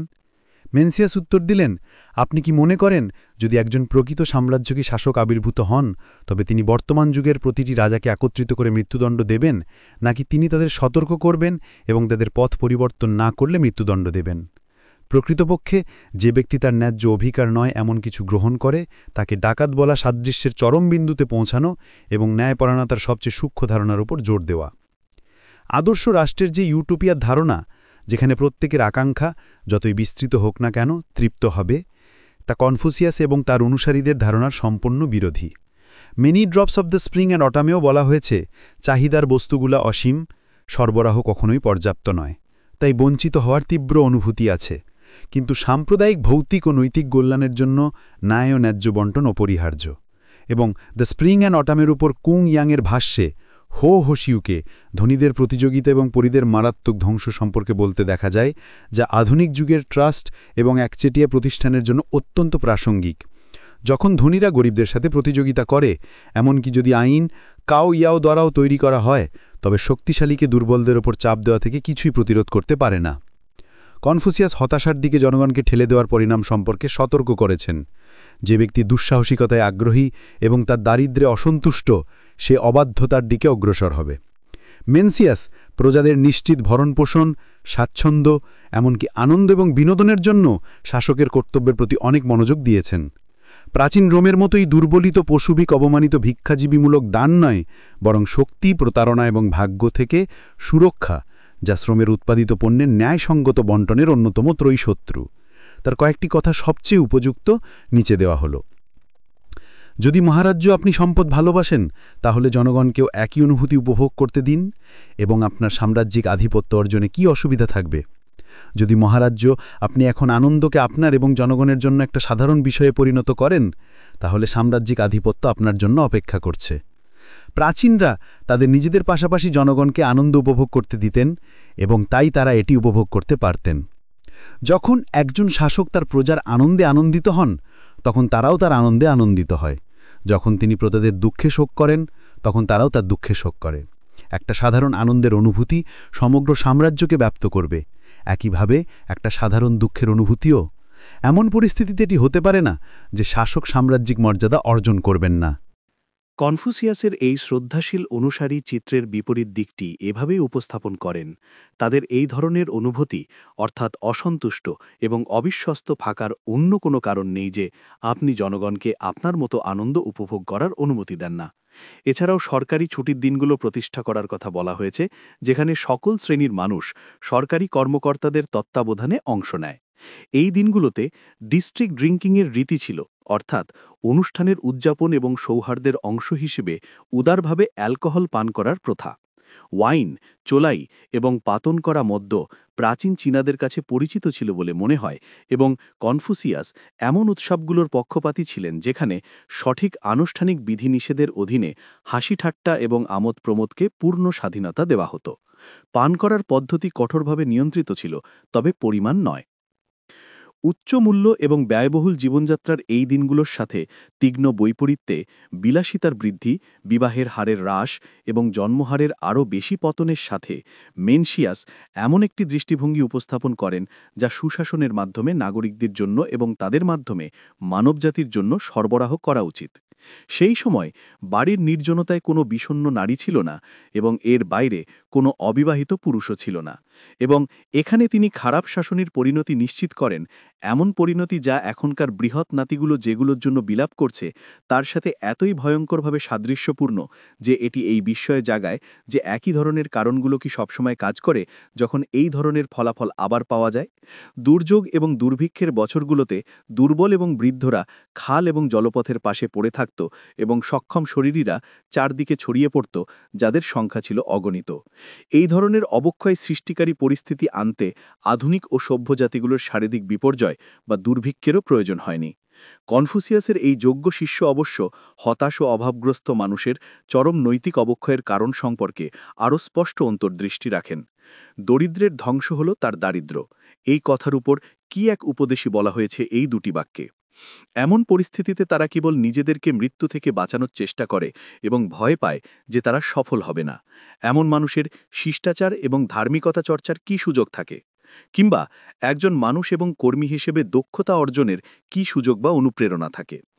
এর মধ্যে আধুনিক রাষ্ট্রনায়কদের উপলব্ধ নতুন সত্যের বীজ নিহিত রয়েছে, যথা নিজের এবং নির্ভরশীলদের জন্য অভাব থেকে পূর্ণ মুক্তির নিশ্চয়তা, যা কেবল দক্ষ শ্রমের মাধ্যমে অর্জনযোগ্য এবং তার নিশ্চিত পুরস্কার হিসেবে বিবেচিত, সেটিই দক্ষতা এবং পরিশ্রমের সবচেয়ে শক্তিশালী উদ্দীপক। আর যখন সরকারের সৃষ্ট পরিস্থিতি এর থেকে কম হয়, তখন সেই প্রভাব সেই সব পুরুষ, মহিলা এবং শিশুদের জন্য অবক্ষয়কারী এবং ধ্বংসাত্মক হয়, যারা একটা জাতিকে গঠন করে। এই বিষয়ে মেনশিয়াস শিয়ের রাজা সুয়েনকে শাসকের কর্তব্য সম্পর্কে এক স্মরণীয় কথোপকথনে বলেন, কেবল প্রশিক্ষিত মানুষেরাই একটা নির্দিষ্ট জীবিকা ছাড়া একটা স্থির মন বজায় রাখতে পারেন। জনগণের ক্ষেত্রে যদি তাদের একটা নির্দিষ্ট জীবিকা না থাকে, তাহলে স্বাভাবিকভাবে তাদের একটা স্থির মন থাকবে না। যদি তাদের একটা স্থির মন না থাকে, তাহলে আত্মবিসর্জন, নৈতিক বিচ্যুতি, অধঃপতন এবং বন্য উচ্ছৃঙ্খলতায় এমন কিছুই নেই যা তারা করবে না। যখন তারা এভাবে অপরাধে জড়িত হয়, তখন তাদের তাড়া করা এবং শাস্তি দেওয়া জনগণকে ফাঁদে ফেলা। এই আলো এখনও সবচেয়ে উন্নত জাতিগুলোর প্রগতির অগ্রপুদ্দের মনে সবেমাত্র উদিত হচ্ছে। সেই জাতি ভাগ্যবান যা প্রথমেই তার জাতীয় জীবন এবং প্রতিষ্ঠানে এটি উপলব্ধি করে, এবং সেই জাতি এবং তার জনগণের জন্য তা দুঃখজনক যে এই আলোর বিরুদ্ধে দীর্ঘতম পাপ করে। কনফুসিয়াসের এই ধারণাকে অনুসরণ করে মেনশিয়াস সাহসের সাথে জোর দিয়ে বলেন যে একটি সুশাসন অবশ্যই পারিবারিক হবে। পৈতৃক শব্দটি এমন কোনো দেশে নিশ্চয়ই কোনো ভয় সৃষ্টি করত না যেখানে ঈশ্বরের নামের পরেই সবচেয়ে পবিত্র নাম পিতা। এবং যদি জনগণ একটি প্রজাতন্ত্রের মতো তাদের শাসককে বেছে নেয় তাহলে এটা জনগণের প্রতি একটি পিতাসুলভ এবং পিতাসুলভ না করার বাধ্যবাধকতাকেই বৃদ্ধি করে বলে মনে হয়। তদনুযায়ী মেনসিয়াস একজন অন্যায়কারী শাসকের সম্পর্কে এর চেয়ে ভালো কিছু বলতে পারেননি, যা লুংজি থেকে উদ্ধৃত করা হয়েছে। যখন জনগণের অভিভাবক তাদের দুর্দশাগ্রস্ত দেখায় এবং পুরো বছর পরিশ্রম করা সত্ত্বেও তাদের পিতামাতাকে ভরণপোষণ করতে সক্ষম হয় না, যার ফলে তাদের আয় বাড়াতে ঋণ নিতে হয় এবং বৃদ্ধ এবং ছোট শিশুরা খাল এবং স্রোতধারার পাশে পড়ে থাকে, সেখানে জনগণের প্রতি তার সম্পর্কের মধ্যে তাহলে কোথায় পিতাসুলভ কিছু আছে? কনফুসিয়াসের এই দৃষ্টিভঙ্গিকে সম্পূর্ণভাবে ভাগ করেছেন তার সহমানবদের মহান ও যোগ্য শাসকের চরিত্র ও কর্তব্য সম্পর্কে বলা সব কিছু থেকে সেটি পরিষ্কার বোঝা যায়। এই উক্তিগুলি এই বইয়ের জুড়ে ছড়িয়ে আছে, কিন্তু তার একজন শিষ্যকে দেওয়া এই উত্তরটি কয়েকটি শব্দের মধ্যে জনগণের একজন প্রকৃত সেবকের দ্বারা অর্জিত সর্বোচ্চ গুণাবলীর প্রতি তার ধারণাকে প্রকাশ করে। টিজেগুং বলেছিলেন, ধরুন এমন একজন মানুষের কথা যিনি ব্যাপকভাবে জনগণের উপকার করছেন এবং সকলকে সাহায্য করতে সক্ষম, আপনি তার সম্পর্কে কি বলবেন? তাকে কি সম্পূর্ণ গুণী বলা যায়? গুরু বললেন, তার সাথে শুধু গুণের কথা কেন বলবেন?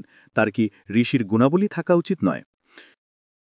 লিকিতে কুশাসনের প্রতি জনগণের সুপ্রতিষ্ঠিত ভয়কে বোঝানোর জন্য এই নীতিকথাটি বলা হয়েছে। তাই পর্বতের পাশ দিয়ে যাওয়ার সময় কনফুসিয়াস এক কবরের পাশে এক মহিলাকে দেখলেন, যিনি করুণা ভরে বিলাপ করছেন। গুরু ক্রসবারের দিকে ঝুঁকলেন এবং দ্রুত তার কাছে গেলেন এবং তারপর টিজে তাকে প্রশ্ন করার জন্য পাঠালেন।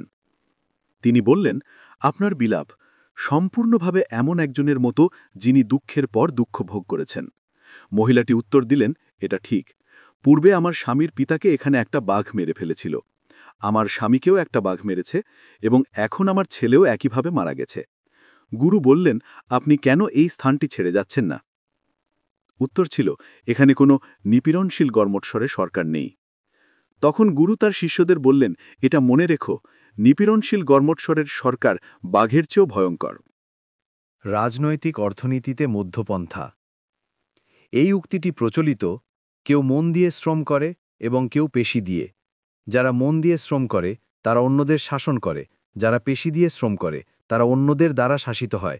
যারা অন্যদের দ্বারা শাসিত হয় তারা তাদের ভরণপোষণ করে, যারা অন্যদের শাসন করে তারা তাদের দ্বারা ভরণপোষণ পায়। এটি একটি সর্বজন স্বীকৃত নীতি। কনফুসিয়াসের সময়ে নৈরাজ্যবাদ বা সাম্যবাদ কোনো চরম মতবাদী মানুষের মনোযোগ আকর্ষণ করেনি বলে মনে হয় না যে তা তার মনোযোগের কেন্দ্রবিন্দু হতে পারে। কিন্তু মেনসিয়াস, যার উক্তি থেকে এই অনুচ্ছেদটি নেওয়া হয়েছে এবং যিনি 1 শতাব্দীরও বেশি পরে বেঁচেছিলেন, প্রায়শই তাদের আপাত যুক্তিগুলোর মুখোমুখি হয়েছিলেন। এই ঘোষণাটি টলস্টয়ীয় ব্যক্তি স্বাতন্ত্র্যবাদের পক্ষে শিন সেয়াং কর্তৃক মেনসিয়াসের কাছে উপস্থাপিত নিম্নলিখিত যুক্তির জবাবে দেয়া হয়েছিল যে, এখন জ্ঞানী এবং সক্ষম রাজপুরাণরা তাদের নিজেদের জনগণের সঙ্গে সমানভাবে জমি চাষ করা উচিত এবং তাদের শ্রমের ফল ভোগ করা উচিত। সরকার পরিচালনার পাশাপাশি তাদের নিজেদের খাবারও সকাল সন্ধ্যা প্রস্তুত করা উচিত। শ্রম বিভাজন এবং সেবা ও শ্রমের উৎপাদিত পণ্যের পারস্পরিক বিনিময়ের মতবাদকে মেনসিয়াস আবারও এই অনুচ্ছেদে সমর্থন করেছেন। যদি তোমাদের শ্রমের উৎপাদিত পণ্যের বিনিময় এবং সেবার পারস্পরিক আদান প্রদান না থাকে, যাতে এখানে অতিরিক্ত থাকা জিনিসগুলো ওখানের অভাব পূরণ করতে পারে, তাহলে কৃষকের শস্য উদ্বৃত্ত থাকবে এবং মহিলাদের কাপড় উদ্বৃত্ত থাকবে। যদি এই ধরনের পারস্পরিক আদান প্রদান থাকে, তাহলে কাঠ মিস্ত্রি এবং গাড়ি নির্মাতারা তাদের জীবিকা উপার্জন এবং গ্রহণ করতে পারবে। চরম ব্যক্তি স্বাতন্ত্র্যবাদের মতবাদ যখন অন্য রূপ ধারণ করে উপস্থাপিত হয়, তখন তা সিএডিউ কিন দ্বারা এভাবে চিহ্নিত করা হয়, যা মেনসিয়াস কর্তৃক বর্ণিত। অন্যদের আদেশ দিতে অক্ষম হওয়া এবং একই সঙ্গে তাদের আদেশ গ্রহণ করতে অস্বীকার করা হল মানুষের সঙ্গে সমস্ত পারস্পরিক সম্পর্ক থেকে নিজেকে বিচ্ছিন্ন করা। অন্য সময় তিনি চরম ব্যক্তি স্বাতন্ত্র্যবাদী বা চরম সাম্যবাদী দৃষ্টিভঙ্গির সম্পূর্ণ গ্রহণের ধ্বংসাত্মক এবং নৈরাজ্যবাদী প্রভাবগুলো এভাবে দেখিয়েছিলেন, যা এখন অভিজ্ঞতার মাধ্যমে খুব ভালোভাবে পরিচিত। যে ইয়াংয়ের নীতি হল প্রত্যেকে নিজের জন্য, যা সার্বভৌমিত্বের উচ্চতর দাবিকে স্বীকৃতি দেয় না।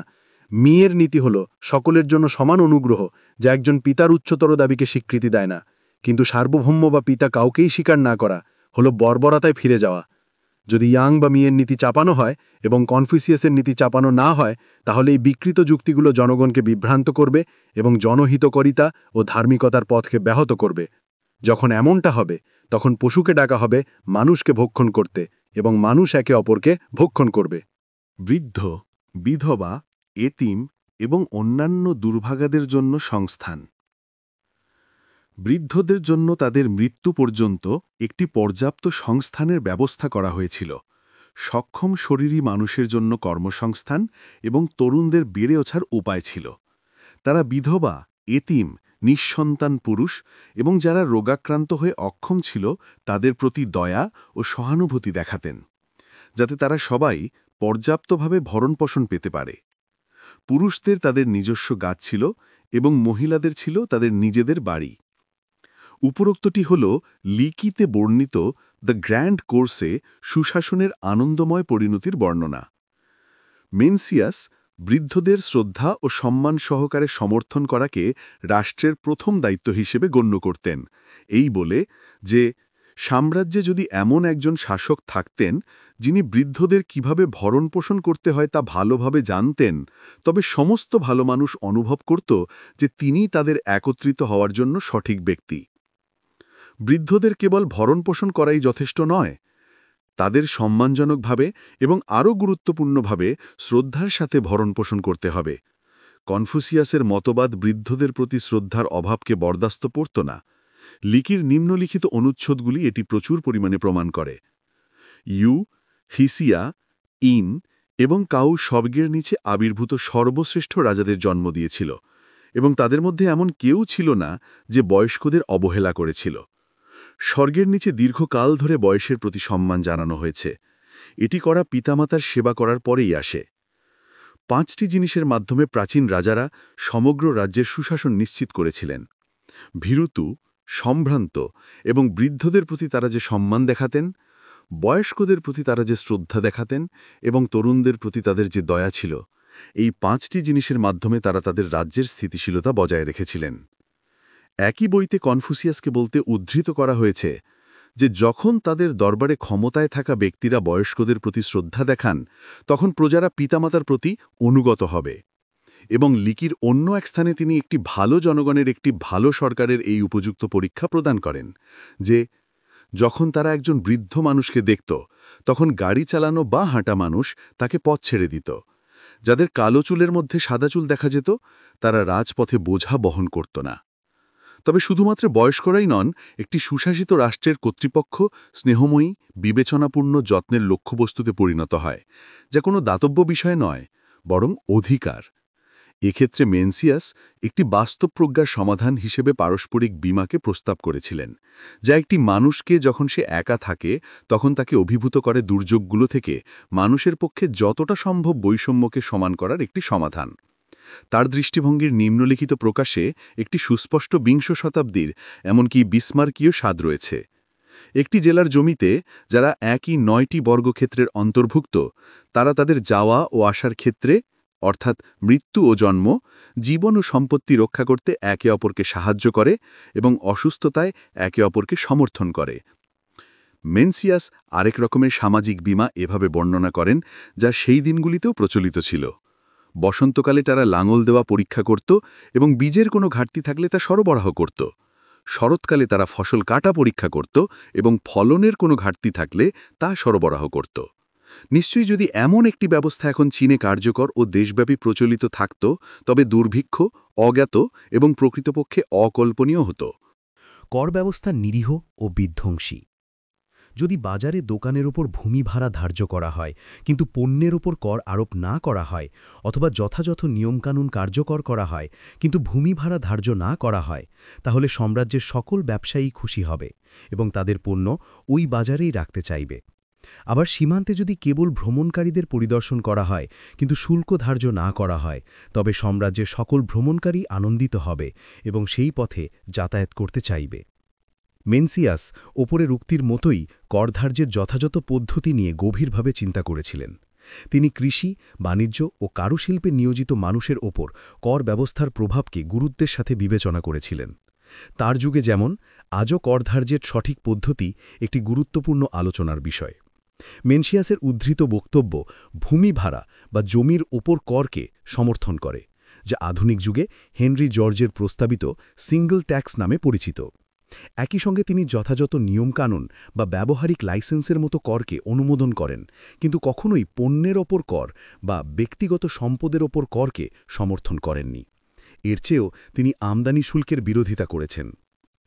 আমদানি শুল্ক বিরোধিতা যে কারণ তিনি তুলে ধরেন তা চীনের প্রেক্ষাপটে যেমন যথার্থ ছিল, তেমনি চীনা সাম্রাজ্যের বিভিন্ন প্রদেশের পারস্পরিক সম্পর্কেও প্রযোজ্য ছিল।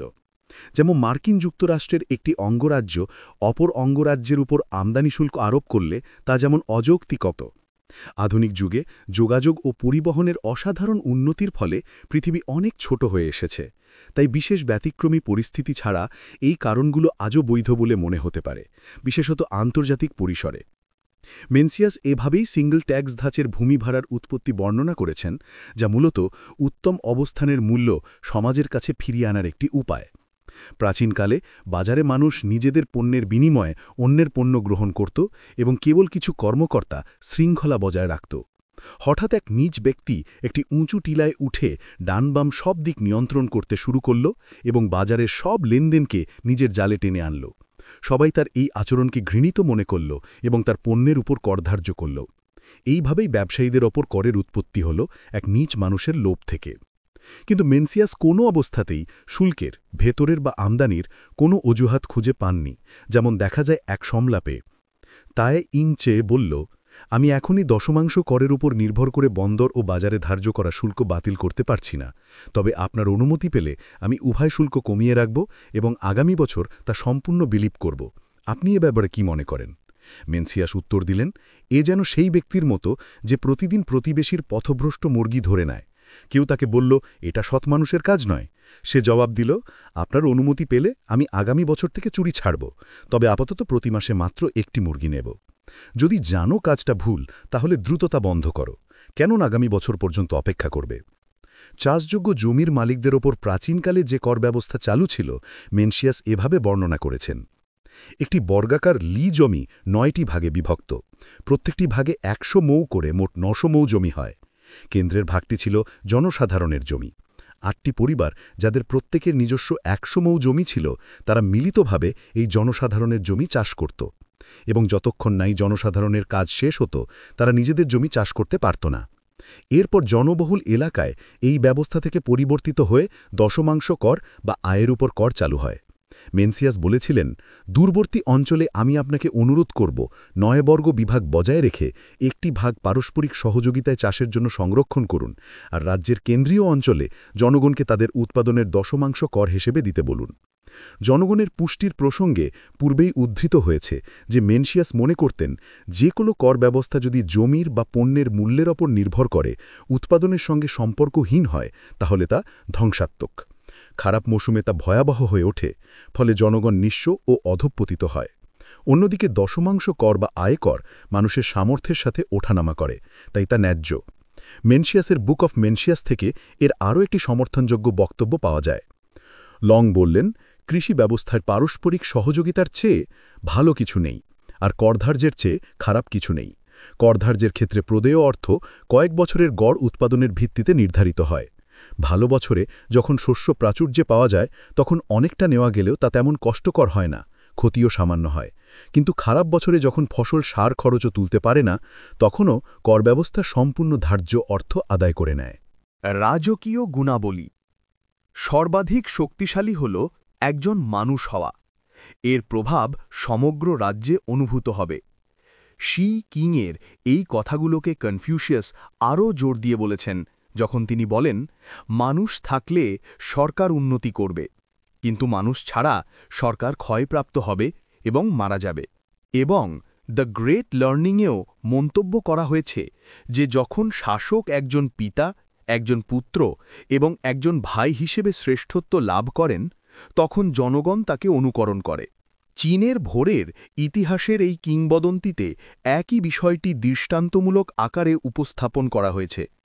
সাম্রাজ্যের অধিকারী হয়ে শুন সমস্ত মানুষের মধ্য থেকে কাউ ইয়াওকে বেছে নিলেন এবং তাকে নিয়োগ করলেন, যার ফলে যারা পুণ্যবিহীন ছিল তারা সবাই অদৃশ্য হয়ে গেল। সুনের প্রতি কনফিউশিয়াস সেই নিখুঁত ভারসাম্যকে আরোপিত করেছেন যা আদেশ করত কারণ এটি ছিল আদেশকারী, এবং সুবিধা বর্ষণ করত কারণ রাজা তার সমস্ত হৃদয় দিয়ে তার জনগণের কল্যাণ চাইতেন। তার সম্পর্কে অ্যানালেক্টসে বলা হয়েছে, সুন কি পরিশ্রম ছাড়া দক্ষতার সাথে শাসন করার উদাহরণ হতে পারেন না? তিনি কি করেছিলেন? তিনি গম্ভীরভাবে এবং শ্রদ্ধার সাথে সাম্রাজ্যিক আসনে অধিষ্ঠিত থাকা ছাড়া আর কিছুই করেননি। অন্য একটি অনুচ্ছেদে ইউয়ের প্রতিও একই ধরনের মহিমা আরোপিত করা হয়েছে। সুন এবং ইউ যেভাবে সাম্রাজ্য দখল করেছিলেন তা কতই না মহিমান্বিত ছিল, যেন এটি তাদের কাছে কিছুই নয়। কিংয়ে বিনেভ্যালেন্ট এবং বিনেফিসেন্ট সরকারি নিয়মকানুন কার্যকর করার ক্ষেত্রে চরিত্রের ক্ষমতার একটি বিশদ কিন্তু কিছুটা অতিরঞ্জিত বর্ণনা দেয়া হয়েছে। গুরু বললেন, উচ্চপদস্থ ব্যক্তি তার কক্ষে থাকেন এবং তার কথা বাইরে পাঠান। যদি সেগুলো ভালো হয় তাহলে 1000 লিয়েরও বেশি দূরত্ব থেকে সেগুলোর প্রতি সাড়া দেওয়া হবে। নিকটবর্তী বৃত্তে তা কতটা হবে? তিনি তার কক্ষে থাকেন এবং তার কথা বাইরে পাঠান। যদি সেগুলো মন্দ হয় তবে সেগুলো 1000 লিয়েরও বেশি দূরত্বে বিরোধিতা জাগ্রত করবে। নিকটবর্তী বৃত্তে তা কতটা হবে? তবে এই বিষয়টি যখন অ্যানালেক্টসের ঋষির মুখ থেকে আসা নিম্নলিখিত স্পষ্টভাষী কথাগুলি থেকে দেখা হয়, তখন তা মেঘের স্তর থেকে বাস্তব দৈনন্দিন জীবনের স্তরে নেমে আসে। যদি একজন মন্ত্রী তার নিজের আচরণকে সঠিক করেন, তাহলে সরকার পরিচালনায় সাহায্য করার বিষয়ে তার কি অসুবিধা হবে? যদি তিনি নিজেকে শুদ্ধ করতে না পারেন, তাহলে অন্যদের শুদ্ধ করার বিষয় তার কি করণীয়? মেনশিয়াস গুণের প্রতি তার শ্রদ্ধা এভাবে জানিয়েছেন, সাম্রাজ্যে 3টি জিনিস সার্বজনীনভাবে সম্মানিত বলে স্বীকৃত: অভিজাত তাদের মধ্যে একটি, বয়স তাদের মধ্যে একটি, গুণ তাদের মধ্যে একটি। আদালতে অভিজাতের প্রথম স্থান, গ্রামগুলোতে বয়সের এবং একজনের প্রজন্মের জন্য উপযোগিতা এবং জনগণকে নিয়ন্ত্রণ করার জন্য কোনোটি গুণের সমান নয়। তবে এই প্রপোজিশনটি বলার সময়ও কনফিউশিয়াসের পক্ষে উৎসাহ এড়ানো কঠিন, যার প্রতি তিনি বারবার ফিরে আসেন। যেমন, যিনি তার গুণের দ্বারা সরকার পরিচালনা করেন তাকে উত্তর মেরুর নক্ষত্রের সাথে তুলনা করা যেতে পারে, যে তার স্থান ধরে রাখে এবং সমস্ত নক্ষত্র তার দিকে মুখ করে থাকে। অন্য দুটি উক্তিতে এই দৃষ্টিভঙ্গির ভিন্ন দিক উপস্থাপন করা হয়েছে। যখন শাসকরা শিষ্টাচারের নিয়ম পালন করতে ভালোবাসেন, তখন জনগণ তার সেবার আহ্বানে সহজে সাড়া দেয়। উচ্চপদস্থ ব্যক্তি পুরস্কার ব্যবহার করেন না, তবুও জনগণ গুণের প্রতি উৎসাহিত হয়। তিনি রাগ দেখান না, তবুও জনগণ কুঠার এবং যুদ্ধ কুঠার দ্বারাও ভীত হয় না। মেনশিয়াস আরও বলেন, যখন কেউ বল দ্বারা মানুষকে বশীভূত করে, তখন তারা হৃদয় তার কাছে বশীভূত হয় না, বরং প্রতিরোধ করার জন্য যথেষ্ট শক্তিশালী নয় বলে করে। যখন কেউ গুণ দ্বারা মানুষকে বশীভূত করে, তখন তারা হৃদয়ের মূল থেকে খুশি হয় এবং আন্তরিকভাবে বশীভূত হয়। কিতে শাসকের এবং তার সরকারের ওপরে এর বিপরীত গুণাবলীর পরিণতি এই তাৎপর্যপূর্ণ প্রশ্ন দ্বারা নির্দিষ্ট করা হয়েছে: যদি তার হৃদয়ের ন্যায্যতা, আত্মনিবেদন, ভালো বিশ্বাস, আন্তরিকতা এবং ছলনাহীনতা মেনে না চলে, তাহলে একজন শাসক যদিও জনগণকে তার প্রতি দৃঢ়ভাবে সংযুক্ত করার চেষ্টা করতে পারেন, তাদের মধ্যেকার সমস্ত বন্ধন কি ভেঙে যাবে না? অ্যানালেক্টসে কনফিউশিয়াস একজন যোগ্য এবং সফল শাসকের এই চিত্র দিয়েছেন। তার উদারতার দ্বারা তিনি সবাইকে জয় করেছিলেন। তার আন্তরিকতার দ্বারা তিনি জনগণকে তার ওপর আস্থা রাখতে শিখিয়েছিলেন। তার আন্তরিক কার্যকলাপের দ্বারা তার অর্জনগুলি ছিল মহান। তার ন্যায় বিচারের দ্বারা সবাই আনন্দিত হয়েছিল। কিংয়ে উদ্ধৃত এভাবে অন্য একজন শাসকের আন্তরিক আকাঙ্ক্ষা নিয়ে অলঙ্কার করে বলেন, পূর্ব রাজা দিনের আলো আসার আগে বিশাল এবং স্পষ্ট দৃষ্টিভঙ্গি রাখার চেষ্টা করতেন এবং তারপর ভোরের জন্য অপেক্ষা করতেন সেগুলোকে প্রয়াগে আনার জন্য। একই বইতে অনুযায়ী চীনের ডিউক মহান মন্ত্রীর গুণাবলী এভাবে সংজ্ঞায়িত করেন, আমাকে শুধু একজন দৃঢ় মনোবালা মন্ত্রী দিন, যিনি সরল এবং আন্তরিক, অন্য কোনো ক্ষমতা নেই, কিন্তু যার একটি সৎ মন আছে, এবং যিনি উদারতা সম্পন্ন, যিনি অন্যের প্রতিভাকে এমনভাবে দেখেন যেন তা তার নিজেরই, এবং যখন তিনি যোগ্য ও ঋষি মানুষদের খুঁজে পান, তিনি তাদের মুখের থেকে হৃদয় দিয়ে বেশি ভালোবাসেন, যিনি নিজেকে সত্যিই তাদের বহন করতে সক্ষম হিসেবে প্রমাণ করেন। এমন একজন মন্ত্রী আমার বংশধর এবং জনগণকে রক্ষা করতে সক্ষম হবেন এবং সত্যিই তিনি একজন উপকার প্রদানকারী হবেন। কনফিউশিয়াস নিজেও একজন শিষ্যের প্রশ্নের উত্তরে নিম্ন পদস্থিতির একজন অফিসারের জন্য সবচেয়ে কাঙ্ক্ষিত গুণাবলীর একটি মূল্যায়ন দেন। এটি হল দিওজে কুং জিজ্ঞেস করলেন, একজন মানুষের কি গুণাবলী থাকলে তাকে একজন অফিসার বলা যেতে পারে? গুরু বললেন, যে ব্যক্তি তার নিজের আচরণে লজ্জার অনুভব বজায় রাখেন এবং যখন কোনো দিকে পাঠানো হয় তার শাসকের দায়িত্বকে কলঙ্কিত করবেন না, তাকে একজন অফিসার বলা যেতে পারে। দিওজে কুং বললেন, আমি জিজ্ঞাসা করার সাহস করি কাকে পরবর্তী নিম্ন স্তরে রাখা হতে পারে, এবং তাকে বলা হলো যাকে তার আত্মীয় স্বজনের বৃত্ত পিতামাতার প্রতি অনুগত বলে ঘোষণা করে, যাকে তার সহগ্রামবাসী এবং প্রতিবেশীরা ভ্রাতৃত্ব সুলভ বলে ঘোষণা করে। তিনি আবার জিজ্ঞাসা করলেন, আমি নিম্নস্তরের শ্রেণী সম্পর্কে জিজ্ঞাসা করার সাহস করি। গুরু বললেন, যারা তাদের কথায় আন্তরিক হতে বিশ্বাসী এবং তাদের কাজগুলিকে সম্পন্ন করতে দৃঢ় প্রতিজ্ঞ, তারা জেদি ছোট মানুষ, তবুও সম্ভবত তারাই পরবর্তী শ্রেণী গঠন করে। কতকগুলি গুণাবলী যা সরকারি কর্মচারীর জন্য সবচেয়ে মূল্যবান কনফিউশিয়াস একজন সমসাময়িকের প্রশংসা করে উল্লেখ করেছেন। গুরু টিক যে চানের প্রতি বললেন, তার উচ্চপদস্থ ব্যক্তির 4টি বৈশিষ্ট্য ছিল। তার নিজের আচরণে তিনি বিনয়ী ছিলেন, তার ঊর্ধ্বতনদের সেবা করার ক্ষেত্রে তিনি শ্রদ্ধাশীল ছিলেন, জনগণের ভরণ পোষণের ব্যবস্থা করার ক্ষেত্রে তিনি দয়ালু ছিলেন এবং জনগণের শৃঙ্খলা বিধানের ক্ষেত্রে তিনি ন্যায়পরায়ণ ছিলেন। নিম্নলিখিত কথোপকথনটি কনফিউশিয়াসের কাছ থেকে একজন শাসকের সবচেয়ে অপরিহার্য গুণ অর্থাৎ নম্রতা এবং গভীর দায়িত্ববোধ এবং সবচেয়ে ধ্বংসাত্মক গুণ অর্থাৎ একনায়কতান্ত্রিক ভুল ধারণার জেদ, যা কোনো পরামর্শ, প্রতিবাদ বা বিরোধিতাকে সহ্য করে না, তার একটি বিশিষ্ট বিবৃতি। ডিউক টিন জিজ্ঞাসা করলেন যে একটি বাক্য কি একটি দেশকে সমৃদ্ধ করতে পারে? কনফিউশিয়াস উত্তর দিলেন, এমনটি প্রভাব একটি বাক্য থেকে আশা করা যায় না, তবে মানুষের মধ্যে একটি উক্তি প্রচলিত আছে, রাজকুমার হওয়া কঠিন, মন্ত্রী হওয়া সহজ নয়। যদি একজন শাসক জানেন রাজকুমার হওয়া কতটা কঠিন, তাহলে এই একটি বাক্য থেকে কি আশা করা যায় না যে দেশটি সমৃদ্ধ হবে? ডিউক তখন জিজ্ঞাসা করলেন, এমন কি কোনো একটি বাক্য আছে যা একটি দেশকে ধ্বংস করতে পারে? কনফিউশিয়াস উত্তর দিলেন, এমনটি প্রভাব একটি বাক্য থেকে আশা করা যায় না, তবে মানুষের মধ্যে একটি উক্তি প্রচলিত আছে, রাজকুমার হয়ে আমার কোনো আনন্দ নেই, এই ছাড়া যে আমার কথাইটিও বিরোধিতা করে না। যদি একজন শাসকের কথা ভালো হয়, তাহলে কি এটা ভালো নয় যে কেউ তার বিরোধিতা করে না? কিন্তু কথা যদি ভালো না হয় এবং কেউ যদি তার বিরোধিতা না করে, তাহলে কি এই একটি বাক্য থেকে দেশের ধ্বংস আশা করা যায় না? রাজকীয় শাসনের জাঁকজমকে পরিবেষ্টিত হয়ে মারা যাওয়া, যে কুশাসনের সমস্ত প্রমাণের মুখেও একজন সফল হয়েছেন, তা নিশ্চিত করে না। কনফিউশিয়াস চীনের ইতিহাসের এই রেফারেন্সের মাধ্যমে তা দৃষ্টান্ত হিসেবে তুলে ধরেন। সিয়ে ডিউক কিংয়ের 1000 রথ ছিল, প্রত্যেকটি 4টি ঘোড়াধারা টানা হতো, কিন্তু তার মৃত্যুর দিন জনগণ তার কোনো একটা গুণের জন্য তাকে সম্মান করেনি। পিই এবং সু শাওয়াম পর্বতের পাদদেশে ক্ষুধায় মারা গেছিলেন, কিন্তু জনগণ আজও তাদের সম্মান করে, এবং তিনি মানুষের শাসকের জন্য এই উজ্জ্বল এবং আকর্ষণীয় সম্ভাবনা উন্মোচন করেন, যিনি শিষ্টাচার, ধার্মিকতা এবং সদিচ্ছার ওপর তার দাবিকে ভিত্তি স্থাপন করেন। যদি একজন উচ্চপদস্থ শিষ্টাচারকে ভালোবাসেন, তাহলে জনগণ শ্রদ্ধাশীল না হয়ে সাহস করবেন না। যদি তিনি ধার্মিকতাকে ভালোবাসেন, তাহলে জনগণ তার আকাঙ্ক্ষা অনুযায়ী না হয়ে সাহস করবেন না। যদি তিনি সদিচ্ছাকে ভালোবাসেন, তাহলে জনগণ আন্তরিক না হয়ে সাহস করবেন না। যখন এই জিনিসগুলি থাকে, তখন সব দিক থেকে জনগণ তার সন্তানদের পিঠে নিয়ে তার কাছে আসবে। Propaganda the fire. কর্মকর্তার ক্ষমতা। শাসককে প্রথমে সেই গুণাবলী অর্জন করতে হবে যা তিনি জনগণের কাছে চান, এবং তাকে সেই গুণাবলী থেকে মুক্ত থাকতে হবে যা তিনি জনগণকে ত্যাগ করতে বলেন।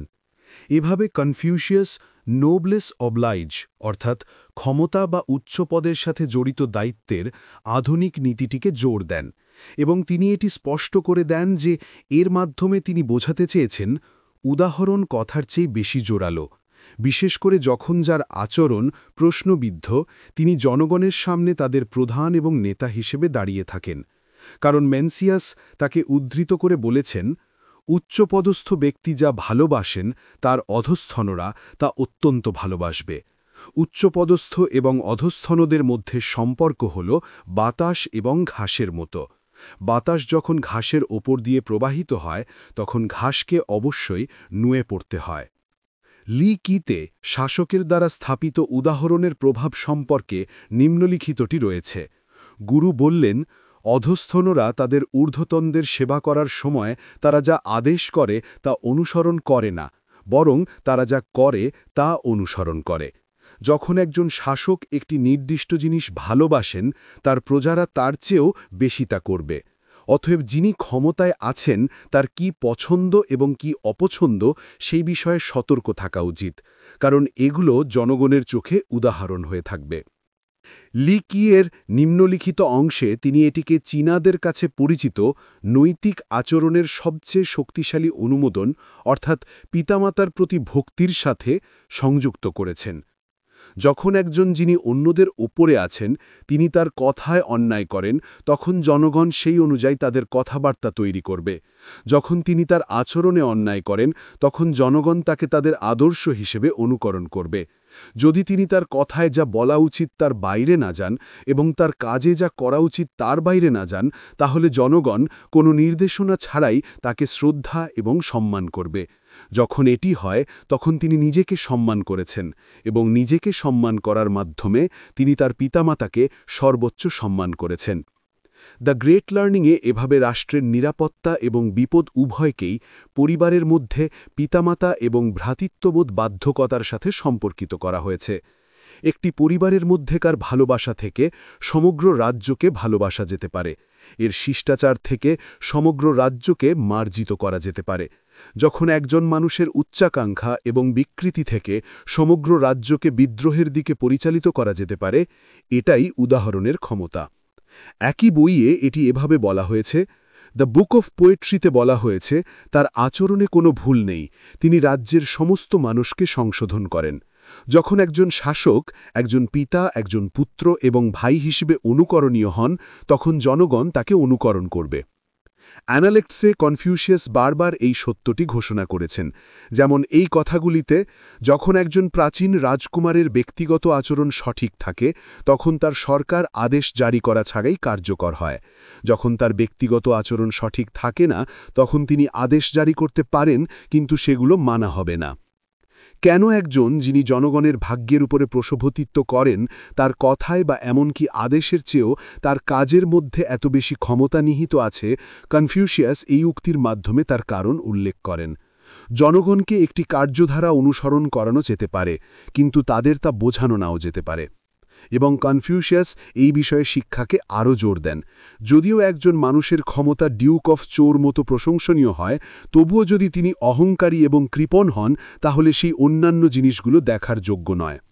তবুও এমনকি সবচেয়ে উজ্জ্বল এবং কার্যকর ধার্মিকতার ক্ষেত্রেও যখন দীর্ঘকাল ধরে বিশৃঙ্খলা এবং নৈতিক অবক্ষয় বিরাজ করেছে, তখন কমান্ডে থাকা ব্যক্তির কাছ থেকে খুব বেশি বা খুব তাড়াতাড়ি আশা করা উচিত নয়। অ্যানালেক্টসে কনফিউশিয়াস এই সম্পর্কে বলেন, যদি একজন প্রকৃত রাজকীয় শাসক আগমন করেন তাহলে একটি প্রজন্মের প্রয়োজন হবে এবং তারপর পুণ্য প্রচলিত হবে।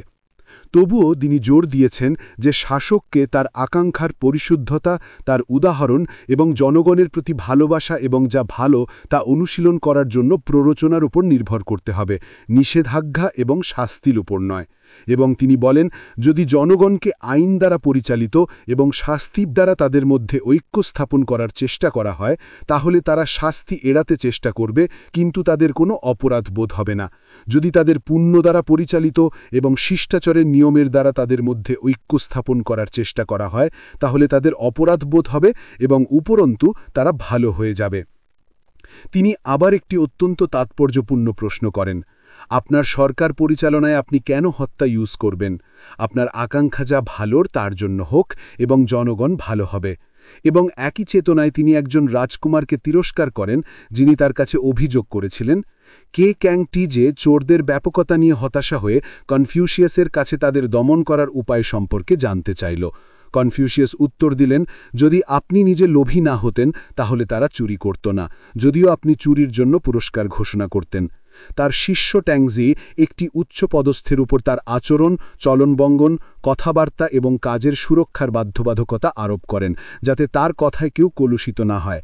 আচরণের 3টি নীতি রয়েছে যা একটি উচ্চপদস্থ ব্যক্তির বিশেষভাবে গুরুত্বপূর্ণ বলে মনে করা উচিত। তার চলনবঙ্গন এবং ধরনে যেন তিনি হিংসাত্মক এবং অমনোযোগিতা থেকে দূরে থাকেন, তার মুখের ভাব নিয়ন্ত্রণ করার ক্ষেত্রে তিনি যেন সততার কাছাকাছি থাকেন এবং তার কথা এবং সুরে তিনি যেন নীচতা এবং বিপজ্জনকতা থেকে দূরে থাকেন।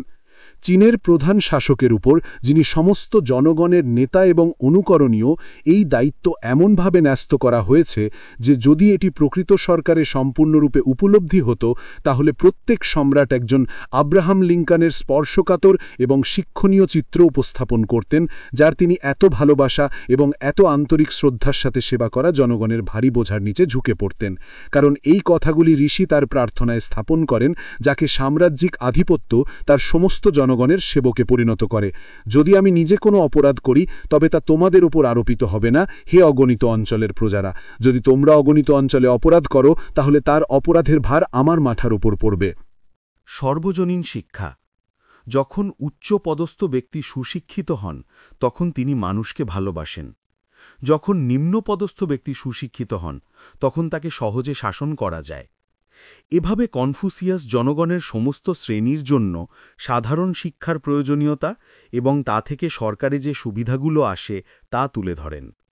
অন্য একটি স্থানে তিনি আরও তাৎপর্যপূর্ণভাবে শিক্ষার সমতাকারী ক্ষমতা সম্পর্কে বলেন, শিক্ষা থাকলে শ্রেণীর কোনো ভেদাভেদ থাকবে না। এই সমতাকরণ সর্বোচ্চ পদাধিকারীদের ক্ষেত্রেও প্রসারিত হয়েছিল এবং স্কুল জীবনের বাইরে সরকারি জীবনেও প্রবেশ করে, যা সরকারি পদের জন্য যোগ্যতা ও অধিকার নির্ধারণ করত। এভাবে শুনটি যে খণ্ড 9 এই সম্পর্কে বলে, এমনকি সম্রাট, রাজকুমার এবং মহান কর্মকর্তাদের পুত্রদের মধ্যেও যদি তারা আচার আচরণ এবং ন্যায় বিচারের জন্য যোগ্য না হয়, তবে তাদের সাধারণ মানুষের স্তরে নামিয়ে দেওয়া উচিত। এমনকি সাধারণ মানুষের পুত্রদের মধ্যেও যদি তাদের ভালো শিক্ষা এবং চরিত্র থাকে এবং তারা আচার আচরণ এবং ন্যায় বিচারের জন্য যোগ্য হয়, তবে তাদের মন্ত্রী এবং সম্ভ্রান্তদের স্তরে উন্নীত করা উচিত। লি চিং অনুসারে একটি শিশুর শিক্ষা তার গর্ভধারণের সাথে শুরু হয় এবং তার অনুযায়ী সঠিক পূর্বজন্ম প্রভাব নিশ্চিত করতে এবং মন্দ প্রভাব এড়াতে স্পষ্ট নির্দেশাবলী দেওয়া হয়েছে। নির্দেশাবলী গর্ভকালীন সময়ে মায়ের শারীরিক, মানসিক এবং নৈতিক আচরণ সম্পর্কে, যার সরাসরি উদ্দেশ্য একটি শক্তিশালী, বুদ্ধিমান এবং নৈতিক মানবসত্তা তৈরি করা। একই গ্রন্থে খণ্ড 48 শিক্ষার মূল্য এবং ক্ষমতা এভাবে তুলে ধরা হয়েছে যে যখন একটি শিশুকে সম্পূর্ণভাবে প্রশিক্ষিত করা হয়, তখন তার শিক্ষা তার প্রকৃতির মতোই শক্তিশালী হয় এবং যখন সে ক্রমাগত কিছু অনুশীলন করে, তখন তা একটি স্থায়ী অভ্যাস হিসেবে স্বাভাবিকভাবে করবে। মেনসিয়াস শিক্ষা ও শাসনের অন্য একটি দিকের সম্পর্কে নিম্নলিখিত প্রজ্ঞ এবং বাস্তব মন্তব্যটি করেছেন, সুশাসনকে জনগণ ভয় পায় যখন ভালো শিক্ষা তাদেরকে ভালোবাসে। সুশাসন জনগণের সম্পদ পায় যখন ভালো শিক্ষা তাদের হৃদয় জয় করে। এখানে অবশ্য সুশাসন অভিব্যক্তিটি আধুনিক রাজনীতির মতোই বোঝায়, অর্থাৎ ব্যবসায়ীদের সরকার, যা কেবল শৃঙ্খলা এবং অর্থনীতি নিশ্চিত করার জন্য নিবেদিত, কিন্তু প্রায়শই নিম্নবিত্ত এবং নিপীড়িতদের আকাঙ্ক্ষা এবং এমনকি অপরিহার্য কল্যাণকে সম্পূর্ণভাবে উপেক্ষা করে। প্রকৃত সুশাসন অনিবার্যভাবে শিক্ষা অন্তর্ভুক্ত, এবং মেনসিয়াস যে এটা সম্পূর্ণ বুঝেছিলেন তা তার বইয়ের এই অন্তর্দৃষ্টিপূর্ণ মন্তব্যটি সম্পূর্ণভাবে প্রমাণ করে। মানুষের একটি নৈতিক প্রকৃতি আছে, কিন্তু যদি তাদের ভালো খাওয়ানো হয়, উষ্ণভাবে পরিধান করানো হয় এবং আরামদায়কভাবে রাখা হয়, একই সাথে তাদের শিক্ষিত না করা হয়, তাহলে তারা পশুর মতো হয়ে যায়। এই নীতি যে শিক্ষা সমস্ত মনের এবং বিশেষ করে যিনি অন্যদের নেতৃত্ব দিতে চান তার মনের সবচেয়ে বড় এবং অবিরাম প্রয়োজন, তা মেনসিয়াস তার দিনের রাজকুমারদের উপরেও নির্মমভাবে প্রয়োগ করেছিলেন। এটি তাদের উপর থাকা একটি প্রধান দায়িত্ব হিসেবে এই অনুচ্ছেদে। এখন সমগ্র সাম্রাজ্যে রাজকুমারদের বিচারিক ক্ষমতা সমান এবং কেউ তার সাথীদের চেয়ে অর্জনে শ্রেষ্ঠ নয়। একজনও অন্যদের ছাড়িয়ে যেতে সক্ষম নয়। এর অন্য কোনো কারণ নেই যে তারা যাদের শেখান তাদের মন্ত্রী বানাতে ভালোবাসেন, কিন্তু যাদের দ্বারা তারা নিজেরা শিখতে পারে তাদের মন্ত্রী বানাতে ভালোবাসেন না। এবং এই দায়িত্বের বোঝা অর্থাৎ সবসময় আন্তরিক এবং বিনয়ের সাথে নিজের জন্য শিক্ষা খোঁজা, তিনি জনগণের শিক্ষার ব্যবস্থা করার দায়িত্ব যোগ করেছিলেন। আশা বাড়িয়ে দেওয়ার নির্ণায়ক প্রতিশ্রুতির সাথে যা ইতিমধ্যে গৃহীত বাধ্যবাধকতাগুলির কার্যকারিতায় শ্রেষ্ঠত্ব থেকে স্বাভাবিকভাবেই আসে। বিদ্যালয়গুলিতে শিক্ষার প্রতি বিশেষ মনোযোগ দেওয়া হোক, এর মধ্যে বিশেষ করে পিতামাতা এবং ভ্রাতৃত্বমূলক কর্তব্যগুলি অন্তর্ভুক্ত করা হোক, এবং ধূসর চুলের মানুষগণকে রাস্তায় বোঝা পিঠে বা মাথায় বহন করতে দেখা যাবে না। এমনটি কখনো ঘটেনি যে এমন ফলাফল দেখা যায় এমন একটি রাজ্যের শাসক ৭০ বছর বয়সীর ব্যক্তি রেশম পরিধান করছে এবং মাংস খাচ্ছে, এবং কালো কেশির মানুষ ক্ষুধা বা ঠান্ডা থেকে কষ্ট পাচ্ছেন না। এগুলি নিছক কথার কথা ছিল না, তা শুধুমাত্র এই ফলাফলের দ্বারাও দেখানো হয় না যে চীনে হাজার হাজার বছর ধরে সম্পদ, সামাজিক অবস্থান এবং পূর্বপুরুষের প্রভাব নির্বিশেষে কঠোর প্রতিযোগিতার ভিত্তিতে শিক্ষা ছিল রাজনৈতিক অগ্রাধিকারের মানদণ্ড, বরং জনপ্রিয় শিক্ষা সম্পর্কিত কঠোর বাস্তব বিবরণের দ্বারাও, যেমন এটি লিকি থেকে উদ্ধৃত হয়েছে যে যদি তিনি জনগণকে রূপান্তরিত করতেন এবং তাদের আচার আচরণ এবং রীতিনীতিকে পরিপূর্ণ করতে চাইতেন, তাহলে কি তিনি বিদ্যালয়ের পাঠ দিয়ে শুরু করতেন না? প্রতিষ্ঠিত সরকারি শিক্ষার ব্যবস্থা একই বইতে এভাবে বর্ণিত হয়েছে: প্রাচীন শিক্ষার ব্যবস্থা অনুযায়ী একটি গ্রামের ২৫টি পরিবারের জন্য ছিল গ্রামবিদ্যালয়, একটি পাড়ার ৫০০ পরিবারের জন্য ছিল একাডেমি, একটি বৃহত্তর জেলার ২৫০০ পরিবারের জন্য ছিল কলেজ, এবং রাজধানীতে একটি বিশ্ববিদ্যালয়। প্রতিযোগিতামূলক পরীক্ষা যে রাজনৈতিক নিয়োগ বা প্রমোশনের জন্য অপরিহার্য সে বিষয়ে পরিষ্কার থাকতে লিকি থেকেও উদ্ধৃত হয়েছে যে প্রতি বছর কিছু জন কলেজে প্রবেশ করত এবং দ্বিতীয় বছরে একটি প্রতিযোগিতামূলক পরীক্ষা হতো। লিকিতে নির্ধারিত শিক্ষার স্বীকৃত এবং অনুমোদিত উদ্দেশ্য সবচেয়ে প্রগতিশীল এবং সম্ভবত সুবিধাজনকভাবে পশ্চিমা জাতিগুলোর এখন জোর দেওয়া, যা এখন আনন্দের সাথে কমে যাচ্ছে, যে ৩টি আর, অর্থাৎ পড়া, লেখা এবং পাটিগণিত যদি ততটুকুও হয় তাহলে বেশ যথেষ্ট, এবং সরকার এর চেয়ে বেশি বা তার সমান কিছু জনগণের জন্য নিশ্চিত করার বিষয়ে উদ্বিগ্ন নাও হতে পারে। এই অনুচ্ছেদটি চীনে কনফুসিয়াসের তার জনগণকে চিরকাল শেখানোর আশার আগেই দৃষ্টিভঙ্গি চিত্রিত করে। শিক্ষাদান এমনভাবে পরিচালিত হওয়া উচিত যাতে শিক্ষার্থীর যে বিষয়ে শ্রেষ্ঠত্ব আছে তার বিকাশ ঘটায় এবং তার যে ত্রুটির প্রতি প্রবণতা আছে তা সংশোধন করে। শিক্ষকদের প্রশিক্ষণের জন্য আধুনিক মনোবিজ্ঞানের কোর্সগুলো খ্রিস্টপূর্ব শতাব্দী আগে প্রাচীনকালে প্রত্যাশিত ছিল, এবং পুরো বিষয়টি স্পষ্টভাবে এবং বিচক্ষণতার সাথে তুলে ধরা হয়েছিল। যেমন লিকি থেকে এটি: শিক্ষার্থীদের মধ্যে 4টি ত্রুটি রয়েছে যা সম্পর্কে একজন শিক্ষককে নিজেকে পরিচিত করতে হবে। কেউ খুব বেশি অধ্যয়নের শাখা ধরে ভুল করে, কেউ খুব কম, কেউ অতি সহজলভ্যতায়, কেউ অধ্যবসায়ের অভাবে। এই 4টি ত্রুটি তাদের মনের পার্থক্যের কারণে উদ্ভূত হয়। যখন একজন শিক্ষক তার শিক্ষার্থীর মনের চরিত্র বোঝেন, তখন তিনি তাকে তার প্রবণতা অনুযায়ী ভুল থেকে উদ্ধার করতে পারেন।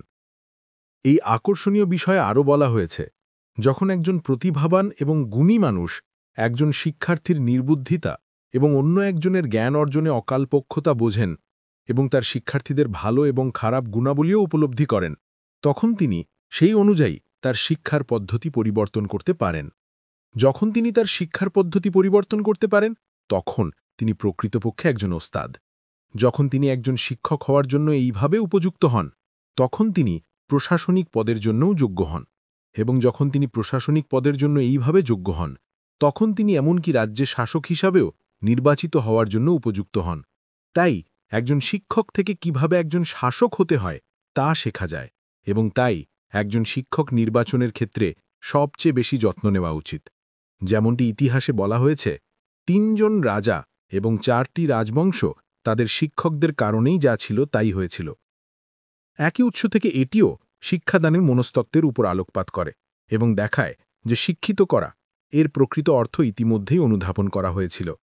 যখন একজন উচ্চপদস্থ ব্যক্তি সেই কারণগুলো জানেন যেগুলো শিক্ষাকে সফল করে এবং যেগুলো এটিকে অকার্যকর করে তোলে, তখন তিনি অন্যদের শিক্ষক হতে পারেন।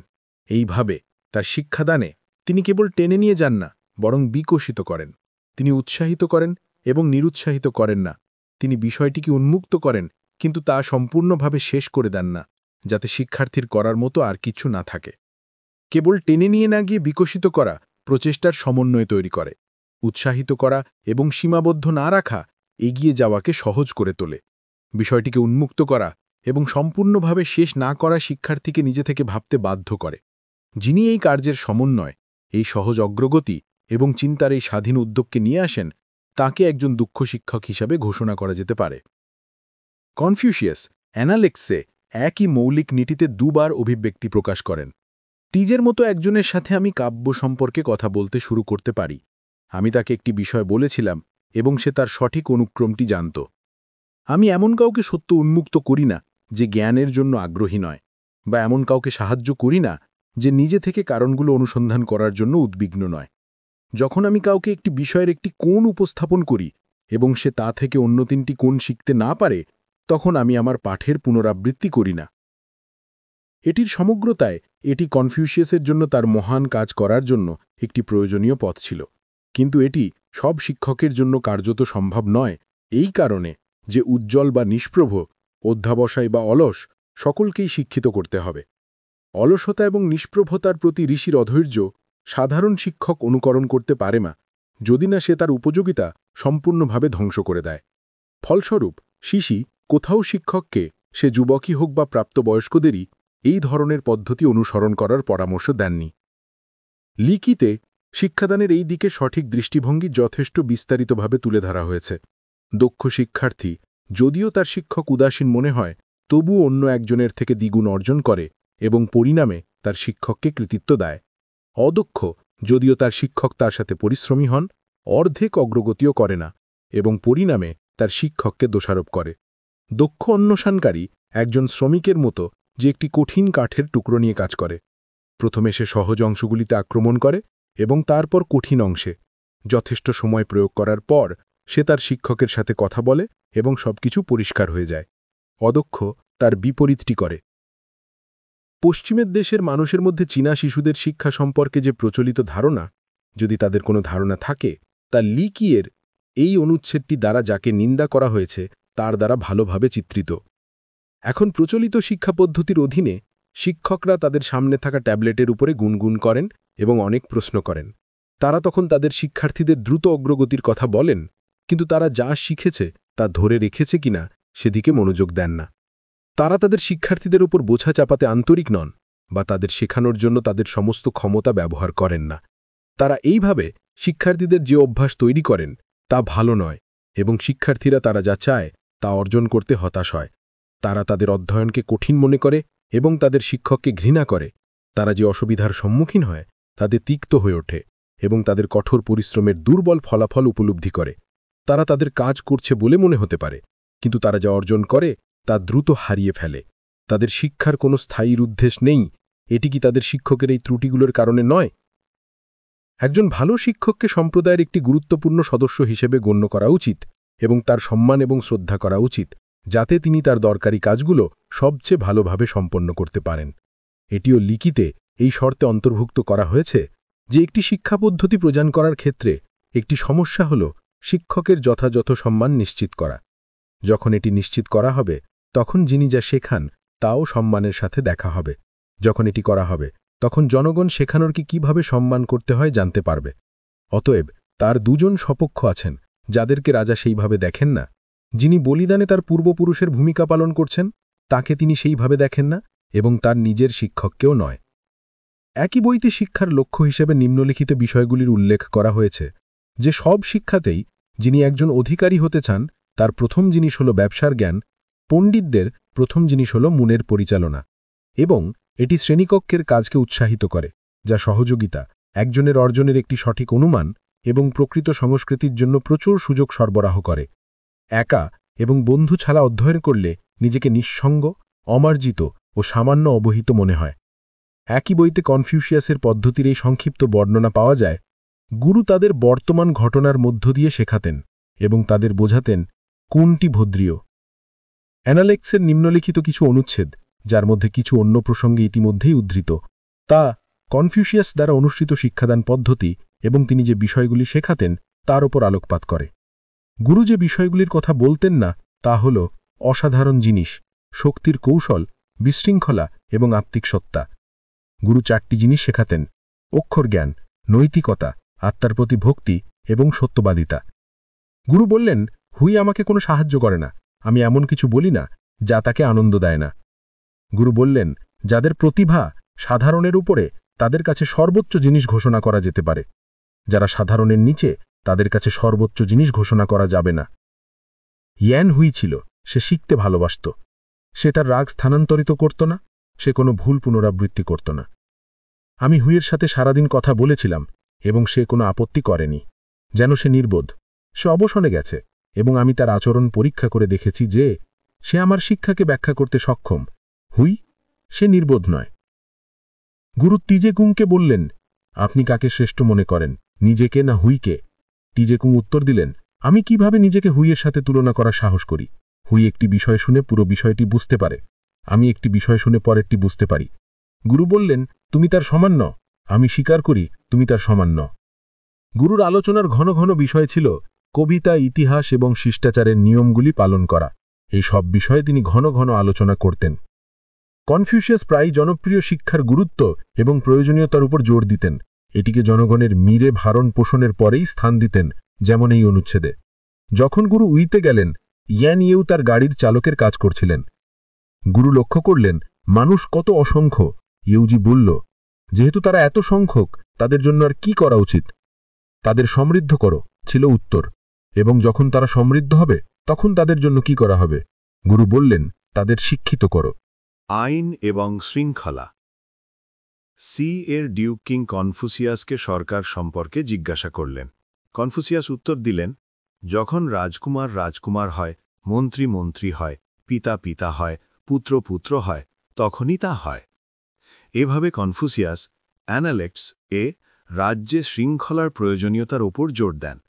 ভালো শৃঙ্খলা বজায় রাখার জন্য প্রয়োজনীয় জিনিসগুলো এবং যে পরিস্থিতিগুলো বিশৃঙ্খলার দিকে নিয়ে যায়, তিনি অন্য একটি স্থানে এভাবে বর্ণনা করেন। যখন সাম্রাজ্যে সুশাসন প্রচলিত হয়, তখন আচার অনুষ্ঠান, সঙ্গীত এবং শাস্তিমূলক সামরিক অভিযান সম্রাট থেকে আসে। যখন সাম্রাজ্যে খারাপ সরকার প্রচলিত হয়, তখন আচার অনুষ্ঠান, সঙ্গীত এবং শাস্তিমূলক অভিযান রাজকুমারদের থেকে আসে। যখন সেগুলো রাজকুমারদের থেকে আসে, তখন নিয়ম অনুযায়ী এমন ঘটনা খুব কমই ঘটে যেখানে তারা 10 প্রজন্মের মধ্যে তাদের ক্ষমতা হারায় না। যখন তারা রাজকুমারদের মহান কর্মকর্তাদের থেকে আসে, তখন নিয়ম অনুযায়ী এমন ঘটনা খুব কমই ঘটে যেখানে তারা 5 প্রজন্মের মধ্যে তাদের ক্ষমতা হারায় না। যখন মহান কর্মকর্তাদের সহায়ক মন্ত্রীরা রাজ্যের আদেশগুলো তাদের হাতে রাখেন, তখন নিয়ম অনুযায়ী এমন ঘটনা খুব কমই ঘটে যেখানে তারা 3 প্রজন্মের মধ্যে তাদের ক্ষমতা হারায় না। যে রাজ্যের মধ্যে, ইংরেজ কবির কথায়, সম্পদ জমা হয় এবং মানুষ ক্ষয়প্রাপ্ত হয়, তার বিপদ ঋষির মনে স্পষ্টভাবে উপস্থিত ছিল। যেমন লি কি থেকে এই উক্তিটি প্রচুর পরিমাণে সাক্ষ্য দেয়। গুরু বললেন, স্বর্গের নিচে এমন ঘটনা খুব কমই ঘটে যেখানে দরিদ্রদের আনন্দ থাকে, ধনীরা শিষ্টাচারের নিয়মগুলো ভালোবাসে এবং শক্তিশালী পরিবারগুলো শান্ত ও শৃঙ্খলিত থাকে। শু কিংয়ে রাজা খাংয়ের নিম্নলিখিত ঘোষণাটি পাওয়া যায়। যে পরিবারগুলো প্রজন্মের পর প্রজন্ম ধরে লাভজনক স্থান উপভোগ করেছে, তারা খুব কমই শিষ্টাচারের নিয়মগুলো পালন করে। এবং শু কিংয়েই কাউ এর ডিউককে মাঝে মাঝে দেখা খারাপ প্রভাবগুলো সম্পর্কে বলতে দেখা যায়, যখন এমনকি সামান্য পরিমাণ অনার্জিত সম্পদও অশিক্ষিত যুবকদের কাছে চলে যায়।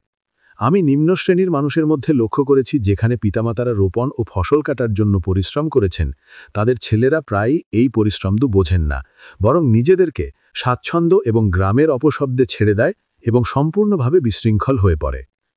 রাজা উ তবে চীনা ইতিহাসের পূর্ববর্তী সময়ের প্রায় পৌরাণিক রাজা এবং বীরদের একজন, একই বইয়ে আরও শক্তিশালীভাবে সেই গভীরতাগুলো চিত্রিত করেন যেখানে বিশৃঙ্খলা এবং নৈতিক অবক্ষয় নেমে আসতে পারে।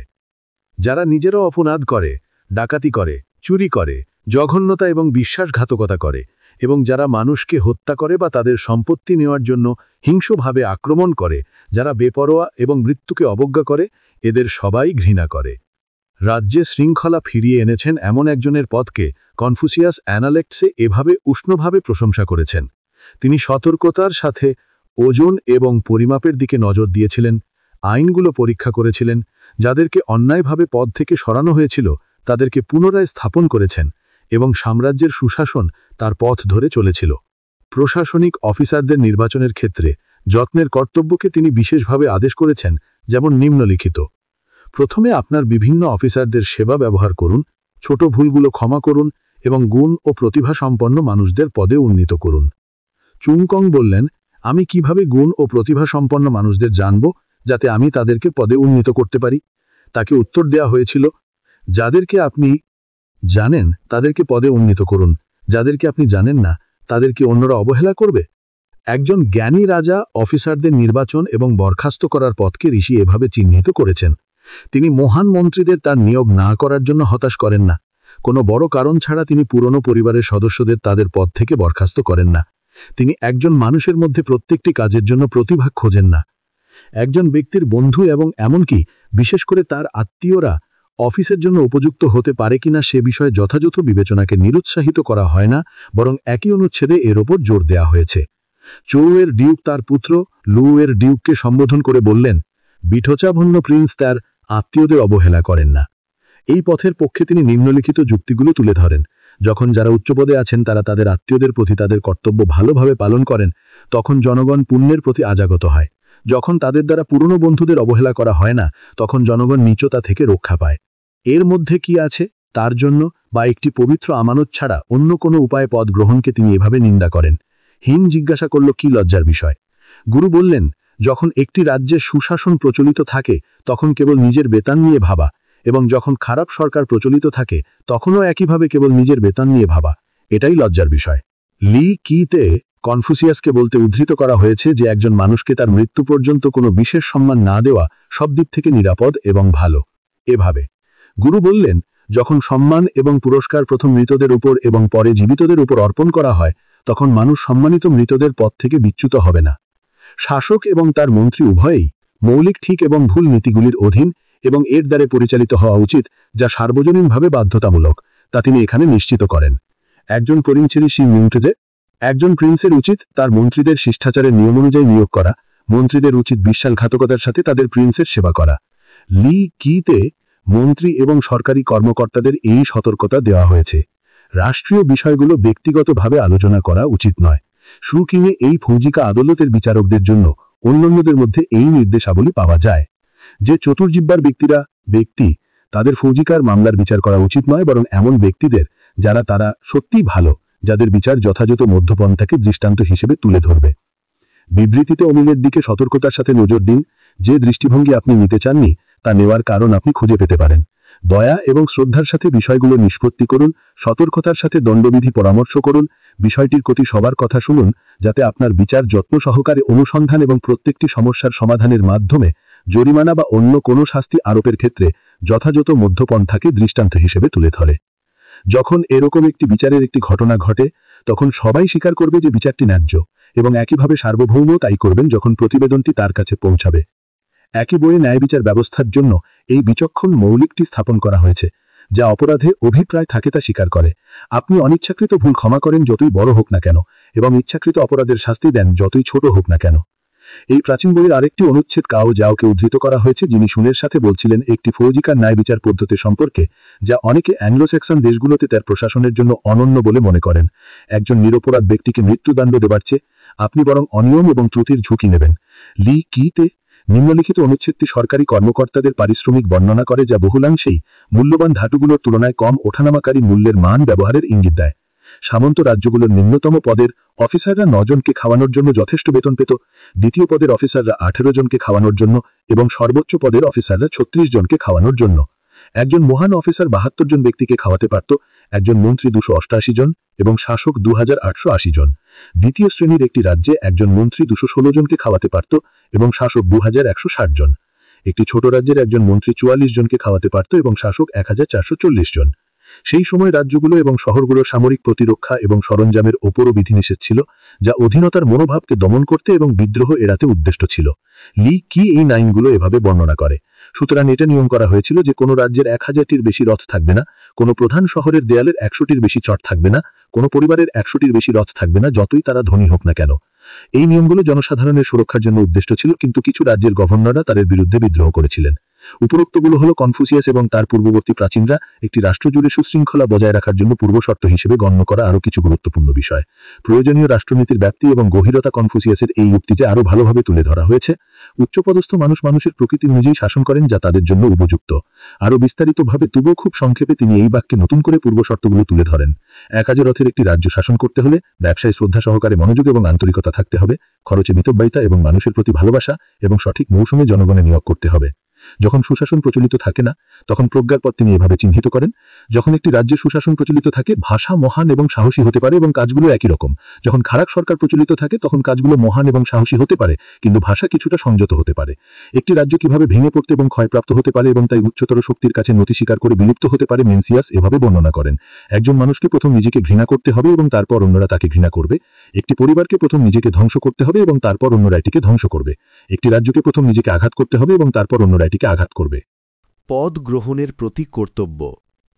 যখন সাম্রাজ্যে সরকারের সঠিক নীতিগুলো প্রচলিত থাকে তখন তিনি নিজেকে প্রকাশ করবেন। যখন সেগুলি বিপর্যস্ত হয় তখন তিনি অবসর গ্রহণ করবেন। অ্যানালেক্টসে কনফিউশিয়াস পদ গ্রহণ এবং তা থেকে অবসর নেওয়ার বিষয়ে একজন উচ্চপদস্থ ব্যক্তির কর্তব্যের বর্ণনা দিয়েছেন। একই প্রভাবের জন্য অ্যানালেক্টসে টিজে চ্যাংয়ের একটি উক্তি রয়েছে। মন্ত্রী টিজে 3 বার পদ গ্রহণ করেছিলেন এবং তার মুখে কোনো আনন্দ প্রকাশ করেননি।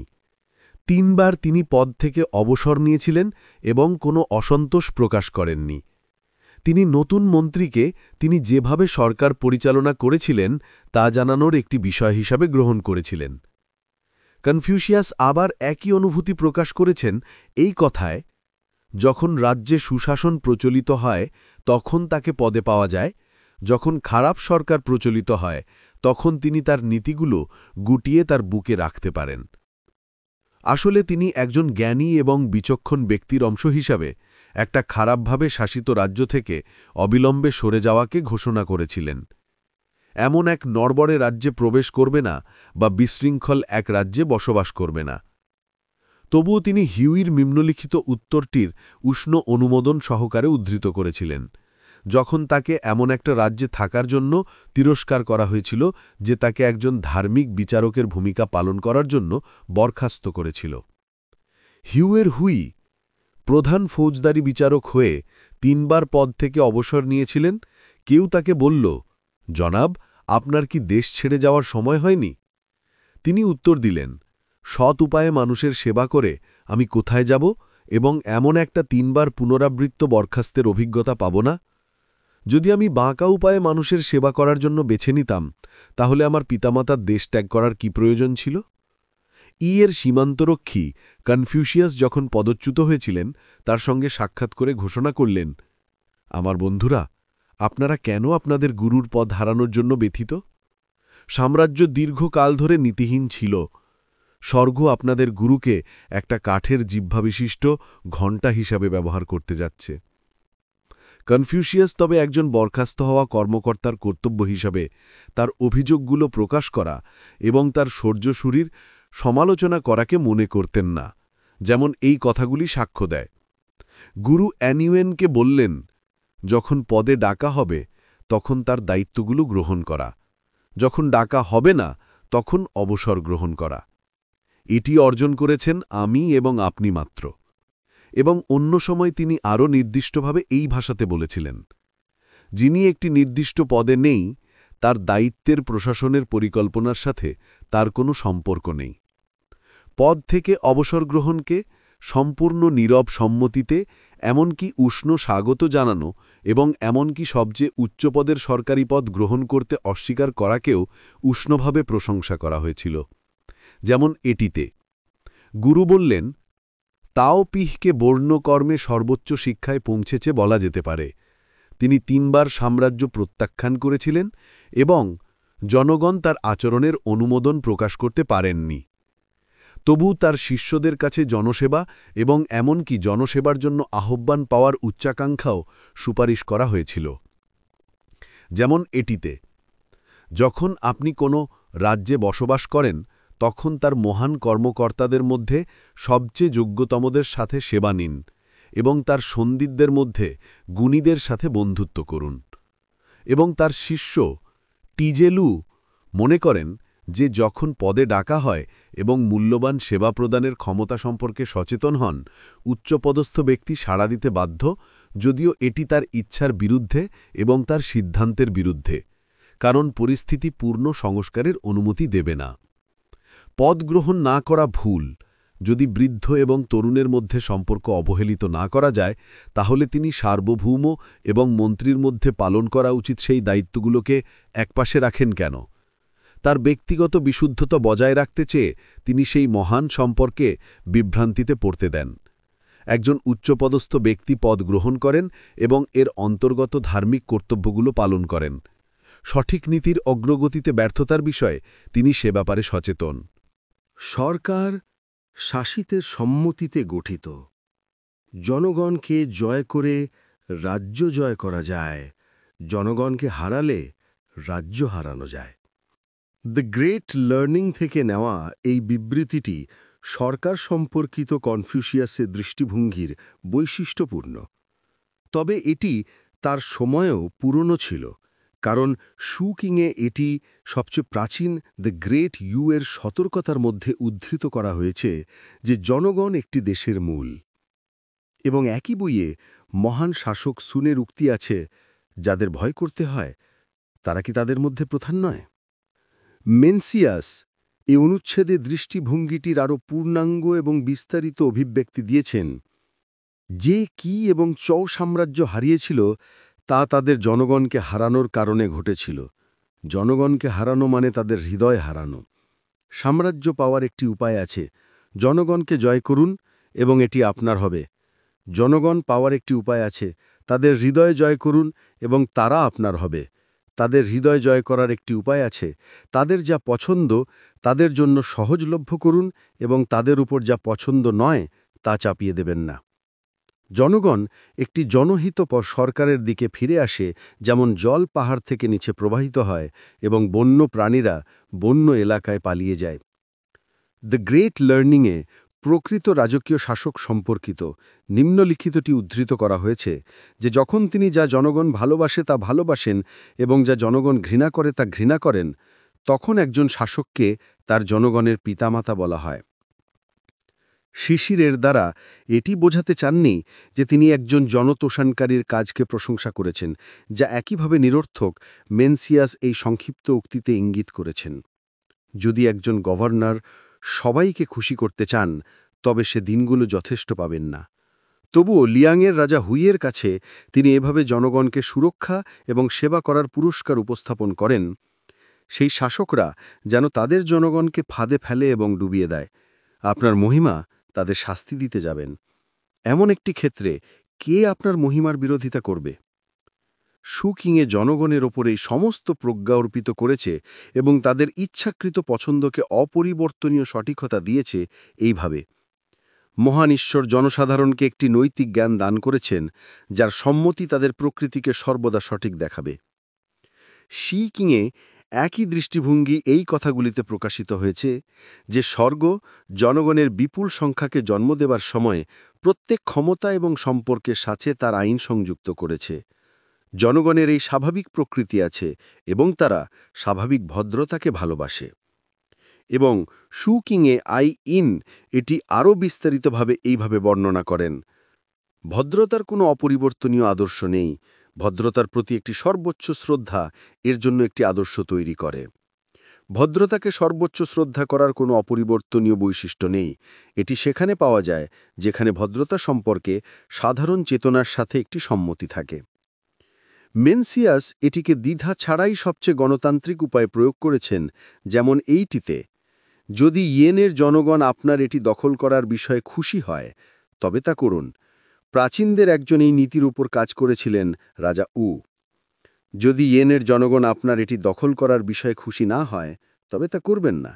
প্রাচীনদের একজন এই নীতির উপর কাজ করেছিলেন, রাজা ওয়ান।